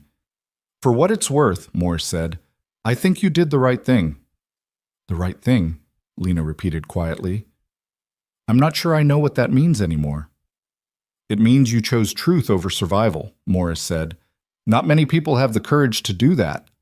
Lena wanted to believe her, but standing there on the courthouse steps, exhausted and empty and uncertain whether anything she'd done actually mattered, courage felt like just another word for self-destruction. A black car pulled up behind the federal vehicle. Lena recognized it immediately. The door opened and one of Roman's men stepped out, the same one who'd driven her to the safe house weeks ago. "Boss wants to see you," he said. Morris's hand moved toward her gun. "She's under federal protection." "She's free to leave whenever she wants," the man interrupted. "No one's forcing her." He looked at Lena. "But he says it's important. Says it's the last conversation you'll ever have. Your choice whether you want to hear what he has to say." Lena looked at Morris. "Don't," Morris said. "Whatever he wants, it's not worth the risk." "Everything's a risk," Lena said. She walked toward the black car. "Lena?" "I'll be fine," Lena said, though she wasn't sure she believed it. She got into the car. The door closed behind her, and they drove into the night. They didn't go to Blackthorn Holdings. They went to the waterfront, an abandoned warehouse district where the city ended and the river began. The kind of place where people disappeared and no one asked questions. Lena's heart hammered as the car stopped. The driver opened her door. "Inside!" Lena stepped out onto cracked concrete. The warehouse loomed above her, dark and empty, its windows shattered and its walls covered in graffiti that spelled out warnings no one heeded. She walked inside. Roman stood in the center of the vast empty space, backlit by moonlight streaming through holes in the roof. He looked smaller here somehow, less controlled, almost human. "I didn't think you'd come," he said. "I didn't think you'd risk bringing me here," Lena replied. "Morris knows where I went. If anything happens to me—" "Nothing's going to happen to you," Roman interrupted. "I told you. I wanted one last conversation." "About what?" Roman walked closer until they stood maybe 10 feet apart. "About the truth," he said. "The real truth. Not the version you told the grand jury, not the version I tell my lawyers. The truth we both know, but never say out loud." Lena's hands clenched at her sides. "What truth is that?" "That we're the same," Roman said quietly. "Both of us survivors. Both of us willing to do terrible things to stay alive. Both of us damaged by a world that taught us trust was weakness and mercy was suicide." "I'm nothing like you?" "You keep saying that," Roman said. "But we both know it's a lie. You killed people, Lena. Maybe not with your own hands, but you gave me the names and I pulled the trigger. That makes you just as responsible as I am." "I know that," Lena said, her voice breaking. "I know exactly what I am. I know I can never undo the things I've done or bring back the people who died because of me.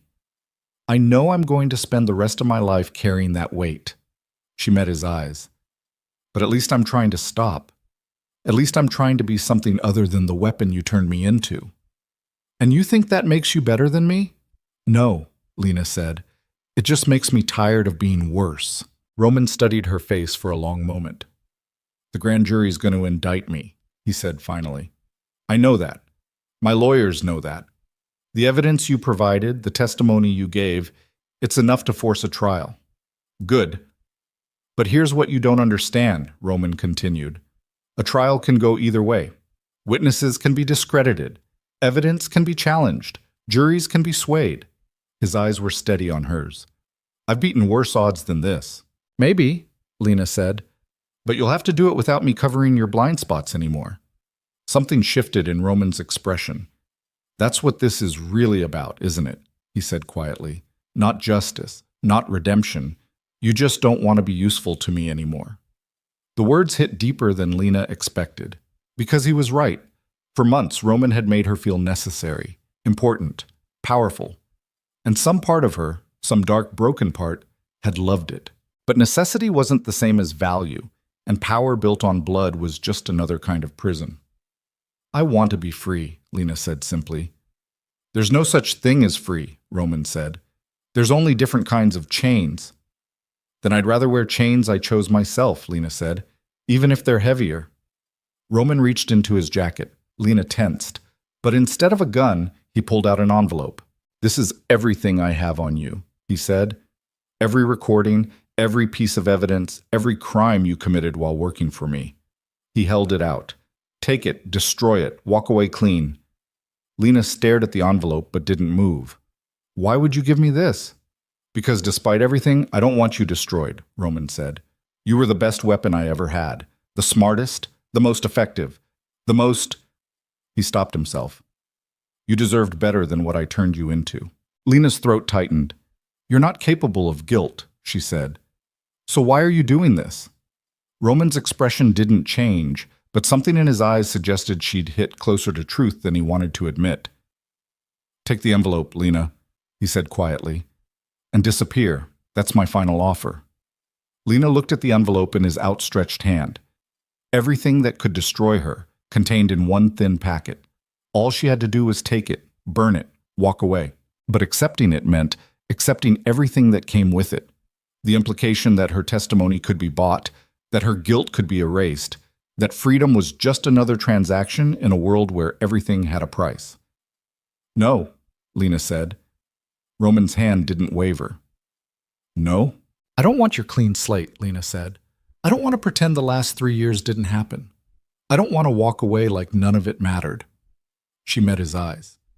I want to face what I did, own it, pay for it if I have to, because that's the only way I stop being the person you turned me into. Roman lowered the envelope slowly. You're going to prison, he said. You understand that? Even if I go down, you're going down with me. That's what you're choosing. I know. And you still think that's better than taking this and walking away free? Lena thought about Sarah Mitchell, about Victor and Marcus and Jennifer and David, about every person who died because she'd whispered their names in the dark.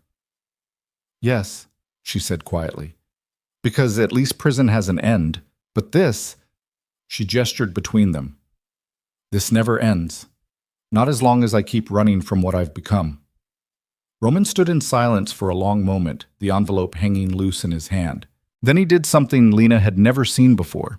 He smiled, not the cold, calculated expression he usually wore, not the dangerous curve of his mouth when he was destroying someone, a real smile. Small, almost sad. You were always stronger than I thought, he said. No, Lena said. I'm just tired of being weak. Roman nodded slowly. Then he pulled a lighter from his pocket and set the envelope on fire. They stood together in the abandoned warehouse, watching 3 years of evidence burn to ash between them. What happens now? Lena asked as the last corner of paper turned to ember. Now we both face what we've done, Roman said, in courtrooms, in front of judges, in front of the whole world. He met her eyes. And we see who survives. I don't care about surviving anymore, Lena said. I just care about living. Roman studied her face for a moment longer. Then he turned and walked toward the door. Goodbye, Lena, he said without looking back. Goodbye, Roman. He left her alone in the warehouse, with the ashes still glowing at her feet. Lena stood there for a long time, listening to the sound of his car driving away, feeling the weight of 3 years finally lifting from her shoulders. She pulled out her phone and called Morris. I'm ready, she said when the agent answered. Whatever comes next, I'm ready. The trial lasted 6 months. Roman's lawyers were as good as he'd promised. They challenged every piece of evidence, discredited every witness, turned the courtroom into a battlefield where truth was just another weapon to be deployed strategically. But Lena testified. So did Morris. So did 3 other witnesses Roman hadn't known about, people Sarah Mitchell had recruited before she died. The jury deliberated for 9 days. When they returned, the verdict was split. Roman was convicted on 7 counts of racketeering, money laundering, and conspiracy to commit murder. He was acquitted on 11 others. He was sentenced to 15 years in federal prison. Lena was convicted on 3 counts of conspiracy and obstruction of justice. She was sentenced to 4 years with the possibility of parole after 2. Webb was convicted on corruption charges and sentenced to 12 years. Half a dozen other executives from Blackthorn Holdings took plea deals or fled the country. The empire Roman had built for 15 years collapsed in less than a week. Lena served her sentence in a minimum security facility 2 hours outside the city. She shared a cell with a woman named Diana who'd been convicted of embezzling from the nonprofit she'd worked for. They didn't talk much at first, but slowly, over months of shared silence, they became something close to friends. You ever regret it? Diana asked one evening as they sat in the common room. Testifying, going to prison, all of it. Lena thought about the question carefully. No, she said finally. I regret what I did before, but not what I did after. Even though you're in here? Especially because I'm in here, Lena said. Because at least here I'm paying for what I did. At least here I'm not pretending to be someone I'm not. Diana nodded slowly. That's brave, she said. It's not brave, Lena corrected. It's just necessary. Lena was released after 26 months for good behavior. She walked out of the facility on a cold morning in March, carrying a small bag containing everything she owned, a few changes of clothes, 3 books, and a letter from Morris that had arrived a week earlier. Agent Morris was waiting outside. Thought you might need a ride, she said. Lena climbed into the car. They drove in silence for a while, watching the landscape blur past. Roman got stabbed in prison last month, Morris said finally. Didn't die, but it was close. Spent 2 weeks in the hospital. Lena's hands tightened in her lap. Is he okay? As okay as someone in federal prison can be, Morris said. His lawyers are appealing the conviction. Probably won't work, but they're trying. She glanced at Lena. You ever think about him? Every day, Lena admitted. Miss him? Lena thought about the question. No, she said, but I understand him, and maybe that's worse. Morris drove her to a halfway house in a quiet neighborhood where Lena would spend the next 6 months transitioning back into society. It was small, clean, supervised, nothing special, but it was hers. What are you going to do now? Morris asked as Lena climbed out of the car. I don't know, Lena said honestly. Find a job, build something normal, try to be someone who doesn't destroy everything she touches. That's a good start. Lena closed the car door. Morris, she said. The agent looked up. Thank you, Lena said, for believing me, for fighting when it would have been easier to walk away. Morris's expression softened slightly. That's what we're supposed to do, she said. Fight for people who can't fight for themselves. She paused. Even when those people made terrible choices getting there. Lena nodded. She watched Morris drive away, then turned and walked into the halfway house. Her room was on the 2nd floor, small, simple, with a window overlooking a tree-lined street where normal people lived normal lives. Lena sat on the edge of the bed and stared at that window for a long time. For 3 years, she'd been invisible. For 2 years after that, she'd been a weapon. For the last 26 months, she'd been a prisoner. And now, finally, she was just Lena. No disguises. No lies. No pretending to be deaf or dangerous or anything other than what she actually was. A woman who'd made terrible choices and survived them. A woman who'd destroyed people and been destroyed in return. A woman who'd learned the hardest lesson anyone could learn. That redemption wasn't about erasing the past. It was about carrying it forward and refusing to let it define every step that came after. Lena stood up and walked to the window. The sun was setting over the city she'd spent years navigating in darkness. But the darkness was behind her now. And for the first time since a pen hit the floor and shattered her carefully constructed silence, Lena Mercer understood something fundamental. Her voice had never been the weakness. Silence had been. And she would never be silent again. Not for men who wanted to control her, not for a world that wanted to erase her, not for anyone. She opened the window and let the sound of the city wash over her, car horns, distant conversations, the rush of life continuing forward despite everything. And she breathed, deep, free, alive. Outside, the world kept moving. Inside, Lena Mercer finally started living.